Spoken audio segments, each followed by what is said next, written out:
2015 সালের কাহিনী। তখন আমি ক্লাস 8-এ পড়ি। আমি তখন গ্রামের বাড়ি থাকি। আমার গ্রামের বাড়ি মাহাতারিপুর। আমার বাবা মা ভাই বোন ফ্যামিলি সবাই ঢাকা থাকে। আমি থাকতাম আমার দাদুর কাছে, দাদার কাছে, চাচা চাচির কাছে থাকতাম।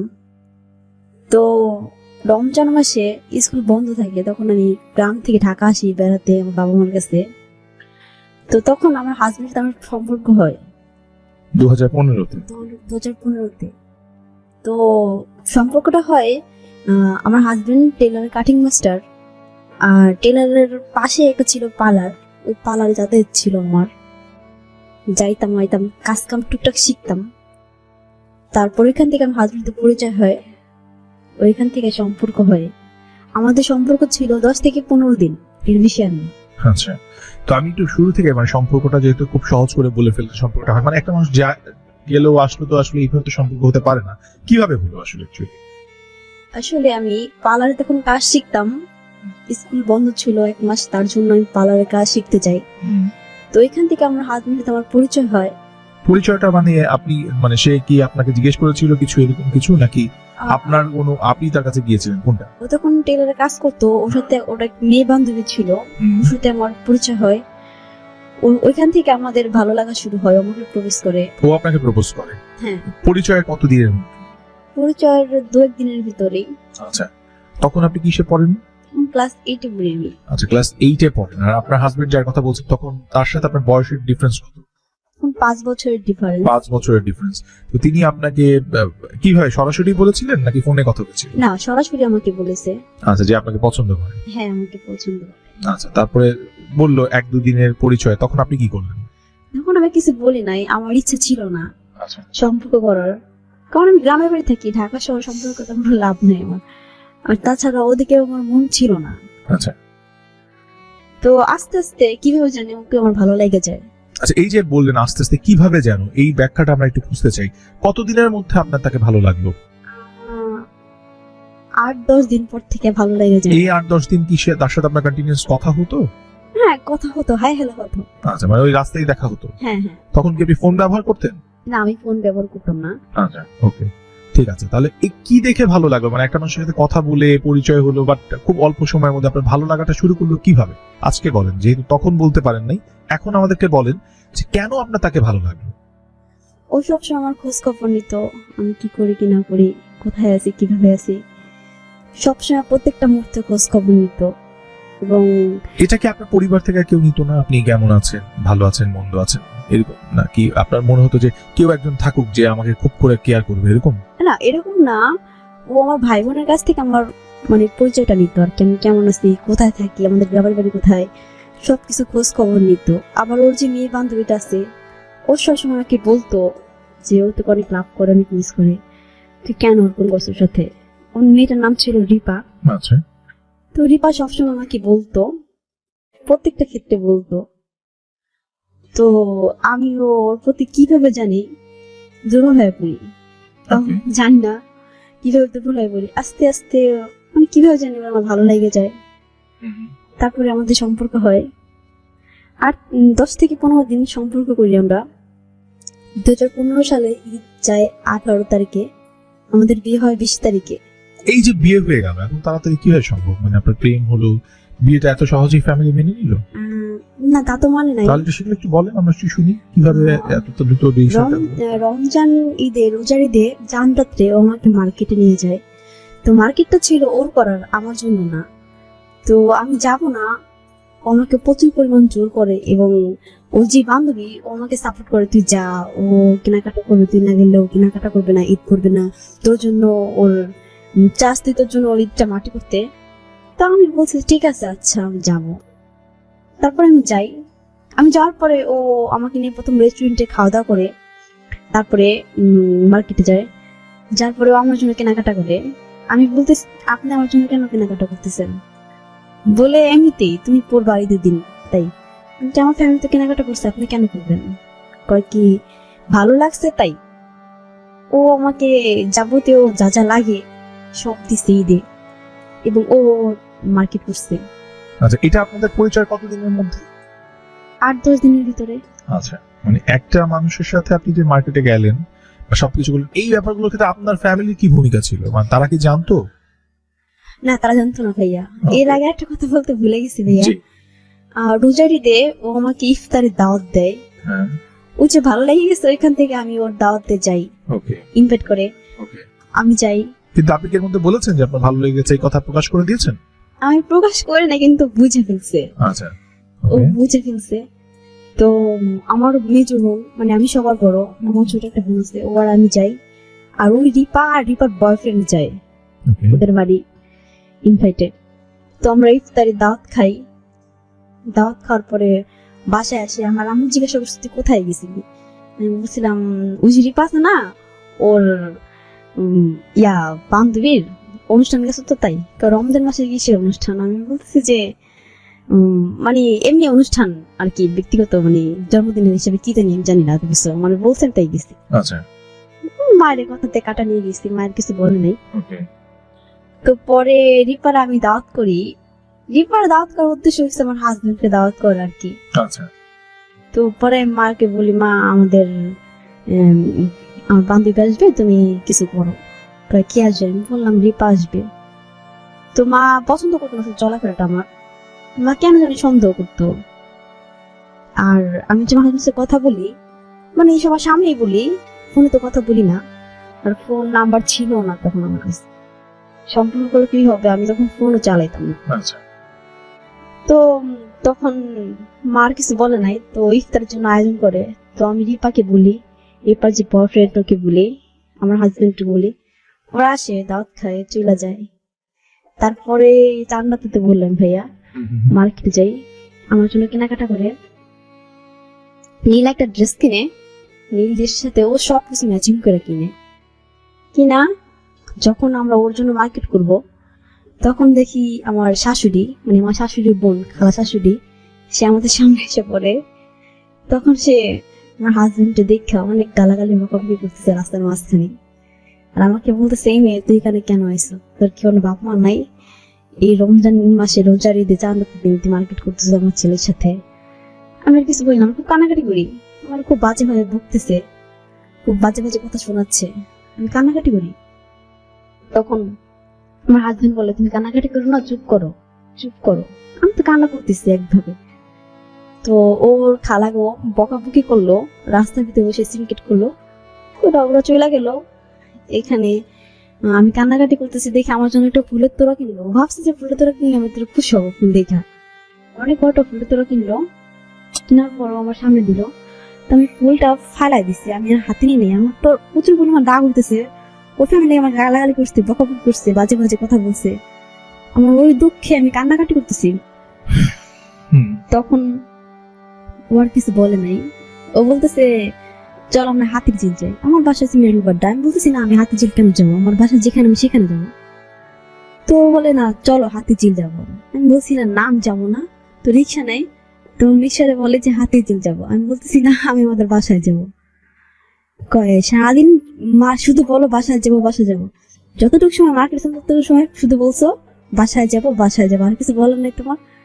আমি তখন কান্না করতেছি যে রাত বাজে 11টা, আমি যদি বাসায় না যাই তাহলে আমার মামা ইচ্ছে মতো বকবে, তার সাথে মায়ের দিবে। তখন ও কিছু বলে না, ও তখন বাসায় আসে, ওর যে বান্ধবী রিপা ওদের বাসায় যায়। ওদের বাসায় যাওয়ার পরে ও আমার পায়ে ধরে যে তুমি বলো তুমি আমাকে ভালোবাসো, তুমি আমাকে বিয়ে করবে। আমি বলতেছি না আমি আপনাকে বিয়ে করতে পারবো না, আপনার মার্কেট আপনার জামা কাপড় আপনি নিয়ে আপনার মা খালাকে পড়ান, আমি কিছু করবো না, আমি বিয়েও করবো না। সেটা কিভাবে সম্ভব, তুমি বলো বিয়ে করবে, তুমি যতক্ষণ না করবে ততক্ষণ আমি তোমার পা ছাড়বো না। আমি ভাবতেছি রাত বাজে 11:30, ও যদি এরকম করে তাহলে তো অনেক দেরি হয়ে যাবে, আর আমি তো কিছু করতে পারবো না, বাসায় গেলে তোমার মা আমাকে ইচ্ছে মতো মারবে। আমি বলতেছি ঠিক আছে আমি বাসায় যাবো। এরকম করতে করতে 12টা বাজে গেছে। তো রিপার বাসার থেকে আমি 12টা বাজে বাসা যাওয়ার জন্য বের হই। তো রিপার মা আর রিপা আমার বাসায় আমাকে দিয়ে আসে। মা জানতো আমি রিপার সাথে মার্কেটে গেছি, মা জানতো না যে ওর সাথে মার্কেটে গেছি। তো মা রিপাকে ফোন দিতেছে যে রিপা আমার মেয়ে কোথায়, ও তার ফোন ধরতেছে না, আমি তোর সাথে নাই, আমি তো আমার হাজবেন্ডের সাথে, ও ধরে কি বলবে, তাই ও ফোন ধরতেছে না। ফোন বাজতে বাজতে কাইটা যায়, আবার ও ফোন বন্ধ করে রাখে। পরে এক সময় ফোন ধরছে, বলে আন্টি আমি আসতেছি ওকে নিয়ে। ঠিক আছে আসো। তো রাত 12টা বাজে আমি বাসায় যাই। তখন আমার মা আমাকে ওদের সামনে থাপ্পড় মাইরা বলে যে রাত বাজে 12টা, তুই এখন বাসায় আইসো, কোথায় ছিলি, কোথায় গেছিলি, কোন মার্কেটে গেছিলি? এই কথা হইলে আমাকে আরো মারে ওদের সামনে। আর রিপাকে একটু বকা দেয়, তোমাকে আমি ফোন দিচ্ছি, তুমি ফোন কেন ধরো নাই? আমার মেয়ে ঢাকা শহরে কিছু চিনে না, আর কিছু বলতেও পারবে না যদি হারায় যায় যে কোথায় যাবে, কারণ আমার মেয়ে কেমন আমি জানি। আর কিছু বলে না, ওরা চলে যায়। আমার মামাকে খুব পরিমাণ বকা দেয়, মারে। আমি মার সাথে ঝগড়া করিনি, কারণ সামনে রাত পোহালে ঈদ, আমি কি কারণে ঝগড়া করবো? আমি মাইসি বেড়াইতে আমার বাবা মার কাছে, আমি আর কিছু বলি না, আমি কান্না করতে ঘুমায় যাই। সকাল হয়, তখন রিপা আমার বাসায় আসে যে চল আমরা ঘুরতে যাই। আমি বলি কি না, আমি যাবো না, আমার মামাকে কালকে মারছে, তুই দেখছ নাই? হ্যাঁ আমি দেখছি। তো যে আমার আমার মা যে আমাকে মারছে, আমার হাজবেন্ড শুনতে পারছে ওর কাছ থেকে, কয় না চল ঘুরতে যাই। বলছি না আমি যাবো না। তো আমার ভাই আমার বোন ছোট ছোট বলতেছে যে আপু চল আমরা ঘুরতে যাই, চল আপু ঘুরতে যাই। আমার তো মন খারাপ, আমার মামাকে মারছে। তখন আমি কিছু বলি না, ঠিক আছে চলো ঘুরতে যাই। তো আমি আর আমার মেজো বোন আর ছোট বোন বের হই। তো আমি রিপার বাসায় যাই আগে। রিপা আমাকে বলে যে সোহান, আমার হাজবেন্ডের নাম হচ্ছে সোহান। রিপা আমাকে বলে যে সোহান তোকে বলছে ও যে ড্রেসগুলো দিচ্ছে ওগুলা দিয়ে ওগুলো পরে বের হবি। আমি বলছি না বাকি না, ওইগুলো পরে বের হওয়া ওর খুব ভালো লাগবে, ওর তোকে ভালোবাসে, তুই তো চাস তো ভালো থাক। তাই আমি ওর পরা জামা কাপড় গুলো পরে বের হই। তোমার হাজবেন্ড আমাকে নিতে আসে ঘুরতে যাওয়ার জন্য। তো আমি যাই, কিন্তু ঘুরতে যাই না, ওদের বাসায় যাই আর কি। ওদের বাসা হচ্ছে রামপুরা। তো আমাদের বাসায় যাই আমি আর আমার ছোট বোন। আমার মেজো বোন যায় না, আমার মেজো বোন ওর বান্ধবীর সাথে ঘুরতে চাইতেছিল। আমি আমার ছোট বোন ঘুরতে চাইতেছি। তো বনশ্রী পর্যন্ত গেছি, তখনই আমার ও যে ড্রেসটা আমাকে দিছে, ওই ড্রেসটা ডিশের চাকার সাথে পেঁচাই গেছে, পুরোপুরি প্যাচে জামা ছিঁড়ে গেছে, এক পাট ছিঁড়ে গেছে, আরেক পাট আছে। আমি তখন বুঝতে পারছি যে আমার জামা চাকায় পেঁচাই গেছে। আমি তখন বললাম দাঁড়ান দাঁড়ান। ও বলে কি হয়েছে? আমি কি আমার জামাটা না পেঁচাই গেছে ডিশের সাথে। তখন জামাটা মানে ছুটাইলাম ডিশের থেকে, ছুটানোর পরে এখন দেখি জামাটা ছিঁড়ে গেছে। ও রাগে খুব পরিমাণ ফুলতেছিল, অনেক পরিমাণ রাগে ফুলতেছিল। ও চোখ দেখে আমি বুঝতে পারছি চোখে অনেক রাগ। আমি কিছু বলি নাই, আমি বাসায় গেছি ওদের বাসার সাথে। তো ওর মা একটা জামা দেয় আমাকে পরার জন্য, আমি জামাটা পরি, আর ওটা ও রাইখা দেয় ঠিক করার জন্য।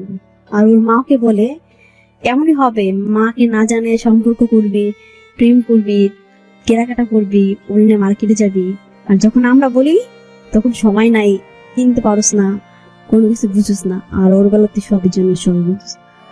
আমার কথা বললো, বলার পরে আমাদের খাবার দাবার দিল, আমরা খাইলাম। খাওয়ার পরে বাসায় আসলাম। বাসায় আসার পর পরের দিনটা রিপা আমাদের বাসায় আবার যায়। কয় ফারজানা চল আজকে আমরা চিড়িয়াখানা যাবো। আমি দেখি না আমি যাবো না। কয় দেখ তুই এমন করিস না, তুই না গেলে, ওর বয়ফ্রেন্ড নাম ছিল রানা, তুই না গেলে রানাও যাবে না ঘুরতে, কারণ রানা বলছে ফারজানা না গেলে তোরা আমি ঘুরতে নিব না। এটা সোহানের শিখানো কথা। আমি বুঝতে পারলাম, তখন বললাম ঠিক আছে, তো যখন এত ইচ্ছা তুই চল চিড়িয়াখানায় যাই। তখন আমি আর আমার মেজুন আর রিপা রানা আমার হাজবেন্ড ঘোরার জন্য বের হলাম আর কি। তখন দেখলাম যে ঘুরতে যাওয়ার জন্য বের হলো না, আমার হাজবেন্ড আমাকে বিয়ে করবে তাই বের হলো। আমার হাজবেন্ড আমাকে নিয়ে অনেক কাজে বসে গেল। আর ওর পক্ষে লোক ছিল আমার ননাসের হাজবেন্ড, আর আমার হাজবেন্ড, আর রানা, রিপা, এই লোক ছিল ওর দলে। আর আমার দলে শুধু আমার বোনই ছিল, আর কেউ ছিল না। তো অনেক কাজে বেশি গেলাম বিয়ের জন্য। আমাদের বিয়ে হবে না, কারণ আমার বয়স কম। কাজে দেখে বুঝতে পারছি যে আমার বয়স কম। তা আপনি যখন প্রথম শুনলেন যে আপনি বিয়ে করতে যাচ্ছেন, আপনি রাজি হয়ে গেলেন? না আমি রাজি হই নাই, আবার একত্র হয়ে গেছি, কারণ আমাকে ভালোবাসে ফেলছি। আচ্ছা ঠিক। তারপর আমরা অনেক কাজে অফিসে যাই, ওইখানে আমাদের বিয়ে হয় না, কারণ আমার বয়স প্রচুর কম ছিল, তার কারণে আমার বিয়ে হয় না। আর আমার জন্ম নিবন্ধন ছিল না, এই দুটার কারণে আমার বিয়ে হয় না। আমরা প্রচুর পরিমাণ ঘোরাফেরা করি, কাজে অফিসে যাই, যাতায়াত করি, আমার বিয়ে হয় না, হয় না কোনোভাবে। ওর দিনকে আমরা বাসায় এসে বলি, ও ওর বাসায় যায়, আমি আমার বাসায় এসে বলি। তো পরের দিন ও বলতেছে যে আজ তো বিয়ে হয় নাই, 19 তারিখে 15 সালে 19 তারিখে, আজকে তোমার বিয়ে হয় নাই, তোমাকে বিয়ে করতে পারিনি, তো কালকে আমি তোমাকে বিয়ে করবো। আমি বলছি আচ্ছা ঠিক আছে, দেখা যাক। তো তুমি আসবো তো? আমি আচ্ছা ঠিক আছে, আমি আসবো। তো পরের দিন আমি জন্ম নিবন্ধন খুঁজতেছি, পাইতেছি না কোথাও, কারণ আমার সব জন্ম নিবন্ধন আমাদের গ্রামের বাড়ি ঢাকা, আমার কিছু নেই। তো কোথা থেকে হুট করে জন্ম নিবন্ধন বেরোয় আসে, আমার বোন আমাকে খুঁজে দেয়, আমার ছোট যে বোনটা আমাকে খুঁজে বের করে দেয়। তো এখানে আমার বয়স ছিল কম, আমার 2002 সালে জন্ম ছিল, তার চেয়েও বেশি কম বয়স দেওয়া, 4 বছর বয়স কম দেওয়া ছিল আমার। তো আমি ভাবলাম যে আমার বয়স তো এমনিতেই কম, আবার এখানে আরো কম দেয়া রাখছে জন্ম নিবন্ধনে, তা আমার বিয়ে তো হবে না, এটা আমি নিশ্চিত ছিলাম। তো তারপর আমি যাই ওর কাছে, যাই বলতে ও আমাকে এসে নিয়ে যায়। আমি ফোন করি, রিপার ফোন দিয়া, তো আমাকে এসে নিয়ে যায়। আমি যাই, ও যায়, রিপার বয়ফ্রেন্ড যায়। যাওয়ার পরে কাজীপে যাই, তখন আমার বিয়ে হবে না, কারণ আমার বয়স কম, জন্ম নিবন্ধনে আরো কম দেওয়া। তখন ও দোকানে গেল, দোকানে যা ছবি তুললো, আমার জন্য ছবি তুললো, তোলার পরে জন্ম নিবন্ধন ঠিক করলো। জন্ম নিবন্ধনে আমার বয়স বাড়িয়ে দিল, অনেক পরিমাণ বাড়াইছে, যে বিয়ার প্রাপ্য বয়সটা আমার দিয়ে দিছে। তো আমি আর কিছু বলি নাই, যে যা হওয়ার হবে। তারপরে কাজী অফিসে যাই আমরা, তখন কাজী বুঝতে পারে যে এটা নকল করছে, এটা বয়স বাড়ায় দিছে। তো কাজী রাজি হয় না। তারপর আমাকে নিয়ে ও বাসায় যায়, ওদের বাসায়। ওদের বাসায় যাওয়ার পরে, ওদের বাসা বলতে ওর মামার বাসায় যায়, ওর মামার কেউ বাসায় ছিল না। ওর মামা মামি আর আমার যে ননাস ছিল, ওই ননাস আর ননাসের হাজবেন্ড সবাই দাওয়াত খেতে গেছে কুড়িল চৌরাস্তা। তো বাসা ফাঁকা, বাসা একলা একটা রুম। তো এখানে আমি, আমার হাজবেন্ড আর ওই রানা আর রিপা থাকি, 4 জন। সবাই দেখে গেছে যে আমরা এখানে আসি। তো ওর মামি মা বলতেছে তোর থাক, আমরা আসতেছি, ঘন্টাখানিক পরে আমরা চলে আসবো, তারপরে দেখি দুজন কি করা যায়। ওর নারা এগুলা বলে চলে গেল। তো রানা রিপা আর আমি, আমার হাজবেন্ড থাকি। তো কথাবার্তা বলি, আমি বলতেছি আজকে তো আমাদের বিয়ে হয় নাই, বিয়ে হবে না, কারণ আমার বয়স তো কম, আবার তুমি জন্ম নিবন্ধনের বয়স বাড়াই দিছো, সবাই বুঝতে পারছে আমার বিয়ের কোনো প্রয়োজন নাই, আমরা চলে যাই। বলতেছে আমি তোমাকে বিয়ে করবো তো করবোই, এর কোনো ইয়া নাই, গ্যারান্টি নাই। আমি তুমি বলি না আমি তোমাকে বিয়ে করবো না, আমি তোমাকে ভালোবাসি, তোমাকে আমি বিয়ে করবোই। আমি আর কিছু বলি না, আমি ভাবতেছি করতে পারলে কোনো সমস্যা নেই, কারণ আমার বয়স তো কম। আমার এদিক দিয়ে আমার একটু ইয়া ছিল যে আমার বয়স কম, বিয়ে হবে না, আমার সবসময় এটাই ভাবতাম। আর কারণ জন্ম নিবন্ধনে বয়স বাড়াইছে, আমার বিয়ে হবে না, সবাই বুঝতে পারবে আমার চেহারা দেখলে, আমি সবসময় এটা বলতাম, মানে ভাবতাম আর কি। তারপরে আমি কানাকাটি শুরু করে দিই যে সন্ধ্যা হয়ে গেছে, আমি এখন বাসা যাবো। আমি সকালে সেই 11টা বাজে বাসা থেকে বের হয়েছি, না খাইয়া, খাইবো নাই সকালবেলা, কোন রকম বের হয়ে গেছি ঘোরার জন্য। তারপরে ওর মা, আমি ফ্রিজে খাবার টাবার ছিল, ও মাকে বের করে দিচ্ছে, তো আমি খাবার খাইনি, আমার তো কান্না কান্না ভাব। ও এর ভিতরে একটা কথা বলতে ভুলে গেছি ভাইয়া, কাজী অফিসে যাই, ও আমার ননাসের সাথে। তো আমার ননাসের হাজবেন্ড থাকে, আর আমি আমার হাজবেন্ড থাকি, আর রানা রিপা থাকে। ওইখানে আমাদের ভিতরে কাজী বিয়ে পড়বে, কাজীকে বিয়ের টাকার লোভ দেখাইছে ও অনেক, তাই কাজী বিয়ে পড়াবে। তখন আমার ভিতরে গ্যাঞ্জাম লাগিয়ে গেছে, আমার ভিতরে আমার হাজবেন্ডের ভিতরে দেড়মোহন গ্যাঞ্জাম লাগছে। কারণ আমার ননাস বলতেছে 1 লাখ টাকা, আমি বলতেছি না 5 লাখ টাকা দেড়মোহন হবে। কি বুঝে বললেন 5 লাখ টাকা? কি মাথায় আসছে? তখন আমার মাথায়, তখন একটা ছেলে ছিল আমার সাথে, আমার বোনের এক পরিচিত বন্ধু ছিল। তখন ও বললো যাপু আপনি দেড়মোহরটা একটু বাড়িয়ে বলবেন। আমি কেন? দেড়মোহর বাড়িয়ে বললে যখন আপনাকে ডিভোর্স দিবে তখন টাকা দিতে সমস্যা হবে, তখন ও ডিভোর্স দিবে না আপনাকে টাকার জন্য। তখন আমাকে এটা বললো, ছেলেটা আমার ছিল। তো আমি আর কিছু বললাম না। যখন কাজী বিয়ের জন্য রেডি, সব প্রস্তুতি নিয়েছে টাকার লোভে পুরা, তখন আমি কাজের লোকে বলতেছি যে না 5 লাখ টাকা দেড়মোহর হবে। কাজী বলতেছে না 1 লাখ টাকা হবে। আমি বলছি না 5 লাখ টাকাই হবে। কাজী বলতেছে যে 5 লাখ টাকা যদি হয় তাহলে তার ভিতরে অর্ধেক টাকা আপনি ভাঙতে পারবেন আপনার হাজবেন্ডের পিছনে, তাহলে 5 লাখ টাকা আমরা বাড়াই দিব।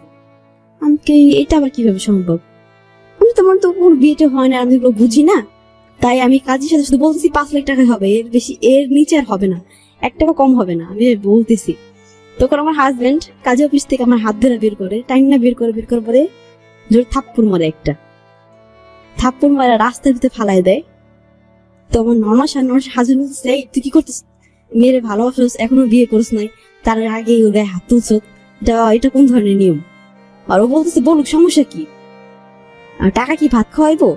তখন আমার হাজবেন্ড বলতেছে, তোমার কি টাকায় ভাত খাওয়াবো? আমি ভাত খাওয়াবো, টাকায় তোর ভাত খাওয়াবে না, কারণ আমার ভালো না লাগলে যত টাকা হোক আমি তোমাকে ছেড়ে দিব, আর যদি ভালো লাগে আর তো রাখবোই। টাকা, এখানে টাকা প্রশ্ন না।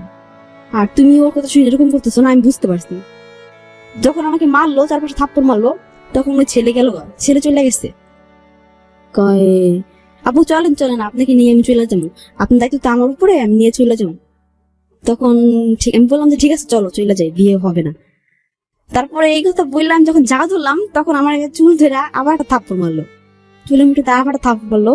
বললো যে তুই সাথে যাবি, তুই সাথে আসছো, তুই আমার সাথে আসছো, তুই আমার সাথে যাবি, তো এখান থেকে চলে যা। তারপরে আমি আর কিছু বলি না, আমি থাপ্পড় খেয়ে চুপ হয়েছিলাম। ও ছেলে চলে গেছে। তো ওর মামার বাসায় আমরা যাই, রানা, রিপা, আমি আর আমার হাজবেন্ড যাই। তা আবার নড়া সামনা সামনে চলে গেছে তারা দাওয়াত খেতে। ঘর ছিল ফাঁকা। তো তখন রিপা আর রিপার বয়ফ্রেন্ড থাকে, আর আমি আমার হাজবেন্ড থাকি। তো আমি শুধু কান্না করি, আমি শুধু কান্না করতেছি, খুব ব্যথা লাগছে আমার, আমি ব্যথা নিয়ে কান্না করতেছি, গালে হাত দিয়ে আমি কান্না করতেছি, গলায় হাত দিয়ে কান্না করতেছি, তারপর খুব জোরে জোরে লাগছে তাই আমি কান্না করতেছি। তখন রিপা বলতেছে যে শোন, ফাইজান তো কিছু খায় নাই সকালে, না খায় ওকে ঘর থেকে বাইরে করে নিস, তুই কিছু খাওয়ান ধরে। তারপরে আমি খাবার দেয়, আমি খাবার খাই না, আমি খাবার মানে ফালাই দিছি, হাত দিয়ে জোরে ফালাই দিছি দূরে। তো বলতেছে তোমার লগে আমার লগে রাখ, তুমি খাবার লগে রাখ কেন দেখাইতেছো, একথা বললে আবার একটা থাপ্পড় মারছে। তারপরে খাবার দিচ্ছে সামনে, তারপরে আমি খাবার কোন রকম একটু খাইছি, খাবার পরে ও রাইখা দিচ্ছে, আর খাবো না, ভালো লাগতেছে না, রাইখা দাও। তো রাইখা দিচ্ছে। তখন রিপা বলতেছে যে তোর কি হয়েছে, কি সমস্যা তুই আমার উপর? কি আমার কিছু হয় না, ভালো লাগতেছে না, আমার বিয়ে থেকে আমার মন নাই, আমার ভালো লাগতেছে না, আমি বাসায় যাবো, আমার মায়ের কথা বেশি মনে করতেছে আমার। ও বলে তা আগে মন ছিল না, আগে তো ভাবি নাই, এখন তো মায়ের করার পর ভাবতেছি যে কি দেখি হইব আর কি হইছে। তখন ও হাসে, আর আমি তো কান্না করতেছি বৈশা বৈশা, যে রাত 11টা পর্যন্ত কান্না করছি আমি ওইখানে বৈশা, বিকাল সকাল 11টার থেকে, মানে কান্না কান্না ভাব। যখন মারছে তখন থেকে আমি কান্না শুরু করে দিছি। তারপরে আমি খাবার খাই না, ওর সাথে আমার সাথে ঝগড়া হইতেছে, আমাকে গালাগালি বকাবকি করতেছে, আমি চুপ করে আছি, আমি কান্না করতেছি। তো ও রান্নাকে বলতেছে যে রান্না তো একটু বাইরে যেত, তুই আর রিপা যে একটু ঘুরে যা, টাকা লাগবে, আমি টাকা দিতেছি, যা একটু ঘুরে যা। তখন ওরা চলে যায়, ঘর শুধু থাকে আমি আমার হাজবেন্ড, আর কেউ থাকে না। তো আমি যাওয়ার জন্য উত্তেজন হয়ে গেছি যে আমি বাসায় যাবো, আমি থাকবো না, আমি আমার মায়ের কাছে যাবো। তো তখন কি করে, আমি বারবার দরজা খুলে দেখাও দরজা তালা মেরে রাখছে, তালা মেরে ওর পকেটে চাবি রাখছে। পকেটে চাবি রাখছে, আমি কিভাবে পকেটে খুলে দেখাও দরজা তালা মেরে রাখছে, তালা মেরে ওর পকেটে চাবি রাখছে। পকেটে চাবি রাখছে, আমি কিভাবে পকেটে হাঁটতে চাবি আনবো, আমার তো ওরকম আমাদের বিয়ে হয়নি আর কি। আমি তখন চিল্লা চিল্লা কাঁদতেছি যে আমি বাসায় যাবো, বাসায় যাবো, আমাকে দরজা খুলে দেন, আমার মায়ের কাছে যাবো। কি শুধু মামা লাগাইছো, এত মামা করো কি লেগে, আসার আগে মন ছিল না? আমি আর কিছু বলি না। তো বলে তুই আমাকে বিয়ে করবি না? আমি বলছি না, আমি বিয়ে করবো না, আমি বিয়ে করবো না। ও শুধু বলছে তুমি বিয়ে করবি না, না বিয়ে করবি না, আমি তোকে বিয়ে করে ছাড়বো, আমি কি সম্ভব না, আমি তো রাজি না। তা আপনি কিভাবে বিয়ে করবেন আমাকে? আমি তো রাজি না, আমি বিয়ে করবো না। আমি বলছি না, আমি বিয়ে করবো, আমি মায়ের কাছে যাবো। তখন কি করে যে দেখ তুই কি করবি, কি অবস্থা করবি, তুই বিয়ে করার জন্য বাধ্য হবি, আত্মহত্যা করবি, এটা একটা করবি। তারপরও কি করে আমার শরীর থেকে কাপড় খুলে নেয়, আমার জামা খুলে নেয়, আমার সেলার খুলে নেয়, খোলার পরে এমনি কোনো সম্পর্ক না আমাদের ভিতরে, খোলার পরেও ভিডিও করতেছে আর কি। তো এখন বল তুই আমাকে বিয়ে করবি না, এখন বল বিয়ে করবি, তুই বিয়ে না করস তাহলে এই ভিডিও গুলা আমি নিজে ছেড়ে দিব, সবাই দেখবে, তোর থু ফালাবে। আমি তখন বলছি যে হ্যাঁ আমি বিয়ে করবো, বিয়ে করবো, আমি বিয়ে করবো, আমি রাজি, আমি রাজি। তখন আর কিছু বলে না। তারপরে আমি শুধু কান্না করি, শুধু কান্না করি, আমার ভিতরে কিছু হয় শুধু অতটুকু ভিডিওটি হয়েছে, আর কিছু হয় না আমাদের ভিতরে।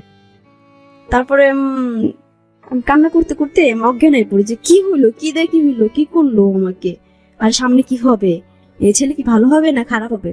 যখন আমি সম্পর্ক করি তখন জানি ওর বাড়ি হচ্ছে কুমিল্লা, আর যখন বিয়ে হয় তখন জানি ওর বাড়ি বরিশাল। ওর মাথা নষ্ট হয়ে গেছে।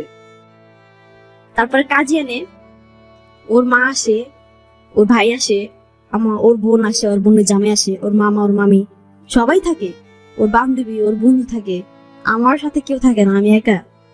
তখন আমার পক্ষ মেয়ে হিসাবে তো সাক্ষী প্রয়োজন আসছে, তখন মেয়ে হিসাবে সাক্ষী দেওয়ার জন্য ওর মামা ওর মামিকে আমার মামা মামি বানায় দেয়। যে আমার মা আমি তো আমার মামি হোক, আর আমার মা তো আছে, আমার বোন তো আছে, আমার ভাই আছে, আমরা যদি পার্বতীর মধ্যে দিয়ে সাক্ষী বানাই। আমার তো ভয়, ও যে ভিডিও করছে, আমার তো বিয়ে করতে হবে। এত তখন তো বিয়ে করার কোনো নিয়ত ছিল না, আমার মন ঘুরে গেছে। আর এখন তোমার বিয়ে করতে হবে, কারণ ভিডিও যে করছে ও তো ভিডিও ছেড়ে দেবো তোমাকে বলছে। আমার শুধু এই ভয়টাই ছিল। তো তখন আমি বিয়ে করতে বাধ্য হই আর কি, খুব কষ্ট হয়, তবু আমি বাধ্য হই, কারণ আমার দিক চাই আমি বাধ্য হই। তারপরে ওর বাবা, ওর মা থাকে, ওর ভাই থাকে, বোন থাকে, ওর পক্ষ নিয়ে সাক্ষী হয়। তারপরে ওর মামা আর মামি আমার পক্ষ নিয়ে সাক্ষী দেয় যে হর বিয়ে রাজি। আমার ননদ বলতেছে যে তুমি বিয়ের সময় তাড়াতাড়ি কবুল বললো আর জোরে বললো, কারণ যখন দেখবা যে কাজী তোমার কবুল শুনতে পায় নাই, বা কাজী দেখতেছে তুমি মানে চুপ করে আসো বা কিছু বলতেছো না, তখন কাজী কিন্তু বিয়ে পড়াবে না। যখন এই কথা বল, তখন আরো ভয় যে কাজী বিয়ে না পড়ে তোমার রেডিও আমার ওই ভিডিওগুলো ছেড়ে দিব। তখন আমি আরো ভয় পেয়ে গেলাম। তখন যখন আমাকে কবুল বলতে হলো, আমি জোরেই বললাম, অনেক জোরে বললাম। আমার হাজবেন্ড যে কবুল বলছে সে আসতে বলছে, তার চেয়ে আমি জোরে কবুল বলছি, সবাই শুনি না হাসা দিছে আর কি। কিন্তু আমার মনে যে ভয় ব্যাগটা, আমি আর কিছু বলি নাই। ওর যে বান্ধবী ছিল, ওর বান্ধবী বলতেছে তোর মন খারাপ কেন, তোর মনে এত ভয় কেন, তোর চোখ মুখ শুকায় গেছে, তোর কি হয়েছে, কি সমস্যা, তোর কিছু করছে আমাকে বল। আমি বলি না, ওর কি কিছু করে নাই। ও অনেক জিজ্ঞাসা, অনেকবার জিজ্ঞাসা করছে, অনেক রিকোয়েস্ট করছে, অনেকভাবে প্রশ্ন করছে। আমি এড়িয়ে নিয়ে গেছি, আমি কোনো কথা মানে বলি নাই যেরকম হয়েছে বা কি ভালো মন্দ, কিচ্ছু বলি নাই, আমি এড়িয়ে গেছি। পরে বিয়ে হয়। বিয়ে হওয়ার পরে আমাকে দিয়ে আসে, রাত রাত বাজে 9:30, তখন আমার বিয়ে হয়। তার আগে আমার মা অনেকবার করে ফোন দিয়েছে আমার হাজবেন্ডের নাম্বারে। রিপার থেকে ব্যবস্থা করে আমার হাজবেন্ডের নাম্বার আরো আগে থেকে আমার মা নিচ্ছে। সেটা রিপা জানতেও পারে না যে ওর ফোন থেকে বা ওর লোকের মাধ্যমে থেকে আমার হাজবেন্ডের নাম্বার আমার মা যে নিচ্ছে, এটা ও রিপা বুঝতেও পারে না। তো আমার হাজবেন্ড অনেকবার করে রিপার নাম্বারে ফোন দিচ্ছে, রিপা ফোন ধরতেছে না, কারণ ও তো আমার সাথে, রিপা তো আমার সাথে, আর রিপা কি বলবে এখন ফোন ধরে, আমি তো চাপের ভিতরে পড়ে গেছি এখন। তো আমার হাজবেন্ডের নাম্বারে আমার মা অনেক ফোন দিচ্ছে। আমার বিয়ের পরে আমার মা আমার হাজবেন্ড ফোন ধরছে। ফোন ধরার পর বলতেছে যে আন্টি, আমি তো আপনার মেয়েকে বিয়ে করছি, আপনি তো আমার শাশুড়ি আম্মা হন, আপনি তো আমার আন্টি হন না। এই কথা বলার পর আমার মা খুব কান্নাকাটি করলো, ফোনের ভিতরে কান্নাকাটি করে বললো যে বাবা যা হওয়ার হয়েছে তুমি আমার মেয়ে দিয়ে যাও। কয় না, আমি বিয়ে করছি না, আমি কেন দেবো, আমার বউ, আপনার চেয়ে অধিকার বেশি আমার, এখন তো আমার বউ। কয় ঠিক আছে, অধিকার তুমি খাটাইও, সমস্যা নাই, আমার তুইলা দিব, আমার মেয়ে, আমরা আমার বড় মেয়ে, আমি তুইলা দিব, অনুষ্ঠান করে তুইলা দিব। এই কথা বলার পর আমার হাজবেন্ড কিছু বলে নাই। তো বিয়ে করার সাথে সাথে আমাকে কিছু দিয়ে গেছে আমার বাবার বাড়ি। আর এখানে আমার চাচা চাচি, আমার দাদু দাদা ফুফুরা সবাই আমার মাকে বকতেছে। সবাই বলতেছে যে তুমি ঢাকা নিয়ে গেছো আমার ভাস্তিরে, তুমি ঢাকা নিয়ে যাইয়া আমার নাতিরে বিয়ে দিয়ে দিস। সবার একই কথা। আমি যখন ঢাকা আসি তখন মায়ের সাথে আসি ঢাকা, আমার মা ঝগড়া করে দাদুর কাছ থেকে নিয়ে আসে। আমি দাদু আমার আসতে দিবে না, আর আমি ঢাকা আসবো, আর আমার মা আমাকে নিয়ে আসবে। সেই ক্ষেত্রে আমার মা খুব ঝগড়া করে দাদুর সাথে, দাদার সাথে। তো তারা মনে করছে যে জোর করে নিয়ে আসছে আমাদের কাছ থেকে, ওরা নিয়ে ও আমার নাতিকে বিয়ে দিয়ে দিছে। তাদের মনে এই সন্দেহ, তারা সবাই আমার মাকে দোষারোপ করতেছে। আর আমার মা খুব কান্নাকাটি করতেছে আর হাতে পা ধরতেছে যে না, আমি এই ব্যাপারে কিছু জানি না, আমি কিছু জানি না, শুনি না, জানিও না, জানলে এটা হতে পারতো না। তো কারো কথা আমার মা শুনে না, সবসময় আমার মাটা রাগি ছিল। আর সবাই বলতেছে তুই করছো এই কাজটা, আমার বাবা বলতেছে তুই করছো এই কাজটা, কিন্তু আসলে আমার মা ব্যাপারে কিছুই জানে না। আমার মা একটু চুল পরিমাণ জিনিস তো জানে না। আমার মা এত বললো, এত কিরা পছন্দ করলো, এত হাতে পায়ে ধরলো, তবু আমার মায়ের কথা কেউ বিশ্বাস করলো না, সবাই আমার সাথে খারাপ ব্যবহার করলো। তখন খুব কষ্ট হলো। আর তখন আমার মা আমাকে বললো তোদের বিয়ে হয়েছে, কি হয়েছে, সংসার তোর খরচ নাই, তোর হাজবেন্ড তুই ডিভোর্স দিয়ে দে, তোর ভালো লাগছে না দেখে শুনে আমরা বিয়ে দিব, আর তোর বয়স তো এখনো বেশি না, অল্প বয়স, তুই লেখাপড়া কর, তুই ক্লাস 8 পর 2 দিন পর তুই জিসি পরীক্ষা দিবি, তারপর তুই 19 উঠবি, এসএসসি পরীক্ষা দিবি, তোর লাইফ তো এখানে শেষ হয়ে যাবো। তখন আমার মা আমাকে অনেকভাবে বুঝাইলো। তখন আমার মন ঘুরে গেল প্রত্যেক থেকে, ঠিকই তো বলছে আমার মা, তাহলে আমি যাব না। আমি বলতেছি ওকে যে আমার হাজবেন্ড ফোন দিচ্ছে আমার মায়ের নাম্বারে। তখন আমার মা বলতেছে তুই ওরে বলবি তুই ওর চাস না। তোমার হাজবেন্ডকে আমার হাজবেন্ড যখন ফোন দেয় আমার মায়ের নাম্বারে, তখন আমি ফোন দেওয়া বলি যে শুনে না, আপনার সাথে আমার বিয়ে হয়েছে, তাতে কি হয়েছে, আর কোনো কিছু তো হয় নাই, সংসার তো হয় নাই, আপনাকে আমি ডিভোর্স দিব, আপনি আমাকে ডিভোর্স দেন, কারণ আমি লেখাপড়া করবো। আমার লেখাপড়ার প্রতি মন আছে। কাকি তোমাকে আমি বিয়ের পরে পড়াবো, ঠিক আছে? আর তুমি সব কথা কেন বলতেছো? কিন্তু যদি এইসব কথা বলেও মন থেকে বলতে পারতেছি না, ওই যে ভয়ের কারণটায়। ভালো তো বাসি, কিন্তু ভয়ও লাগতেছে এখানে। আমি তোকে ভালোবাসি, আবার এখানে ভয়ও লাগতেছে যে আল্লাহ, আমি তোকে ভালোবাসি, যদি ওই ভিডিও গুলো ছেড়া দেয় তাহলে কি হবে? মানে তোমার দিক দিয়ে আমার সমস্যা। আবার বিয়ে যখন হচ্ছে তারপর থেকে আগে আমি আরো ভালোবেসে ফেলছি। ভয় লাগতেছিল, তা আমি কাউকে কোনো কথা বলিনি। আমার মা বলতেছে ও তোকে কিছু করছে। আমার মা আমাকে পুরোপুরি চেক করছে, পা থেকে মাথা পর্যন্ত প্রত্যেকটা পশমে গোড়া গোড়া চেক করছে আমার মা। কিন্তু কিছু তো হয় না আমাদের ভিতরে, তো মা জানলো কোথা থেকে? তো আমার মা দেখলো না কিছু হয় নাই, মা বুঝতে পারছে যে কিছু হয় নাই। তো মা বলতেছে যে তুই ওটা ছেড়া দে। মা, আমার মায়ের এক কথা, আমার মা না, আমার বাবা মা ভাই বোন আমার ফ্যামিলি সবাই সবাই বলছে ছেড়া দে, ওটা ছেড়া দে। আমার যখন বিয়ে হয় তখন ওর আমি জানি যে ওর বাড়ি হয়েছে কুমিল্লা। যখন সম্পর্ক করি তখন জানি ওর বাড়ি কুমিল্লা। পরে শুনতে পাই যে ওর যখন কাজে কয় বাড়ি কোথায়, তখন ও বলে, তখন আমি মানে হতভঙ্গ হয়ে গেছি যে কি বললে ওর বাড়ি নাকি বরিশাল। ওর মায়ের নাম ডাক নাম একটা, কিন্তু আইডেন্টি কার্ডে দেওয়া হয়েছে আরেকটা। ওর বাবার নাম একটা দেওয়া, বলে আরেকটা। আমি বলতেছি ওর বাবার নাম এইটা বলে আরেকটা, ওর মায়ের নাম এটা বলে আরেকটা। আবার ওর বাড়ি জানি কুমিল্লা, এখন শুনি বরিশাল। তাহলে এই জায়গাটা ভালো হবে না, আমার জন্য খুব কষ্টকর হয়ে যাবে। সবসময় আমি মানে মনে ভাবতেছিলাম। আর বিয়ের পর আমি ভাবতেছি 17 দিন আমার মামাকে আটকায় রাখে ঘরের ভিতরে। কিন্তু আটকায় রাখলে কি হবে, আমার ভিতরে যে ভয়টা চলে আসছে, এখানে ভালো হবে সেখানে ভয় লাগতেছে। আমি কাউকে বুঝাইতে পারছি না, বলতেও পারছি না আমার কষ্টের কথাগুলা। কেউ সুন্দর হইতেছে না, সবাই চায় ওকে ডিভোর্স দাও, কিন্তু আমার যে কষ্ট হইতেছে আমার, এটা কেউ বুঝতে পারতেছে না। কিভাবে যে বাবা মার কাছে বলবো তাও আমি বুঝতে পারতেছি না যে কিভাবে বলবো, কিভাবে শেয়ার করবো, কে কথাগুলো আমার শুনবে মনোযোগ দিয়ে, কে একটা মানে পরবর্তীতে একটা ভালো লক্ষণ দিবে, বা কে একটা পরবর্তীতে ভালো একটা পরামর্শ দিবে। আমি বুঝতে পারতেছি না কাউকে যে কি বলবো। তো আমার মা আমার বাবা খুব ঝগড়া করে।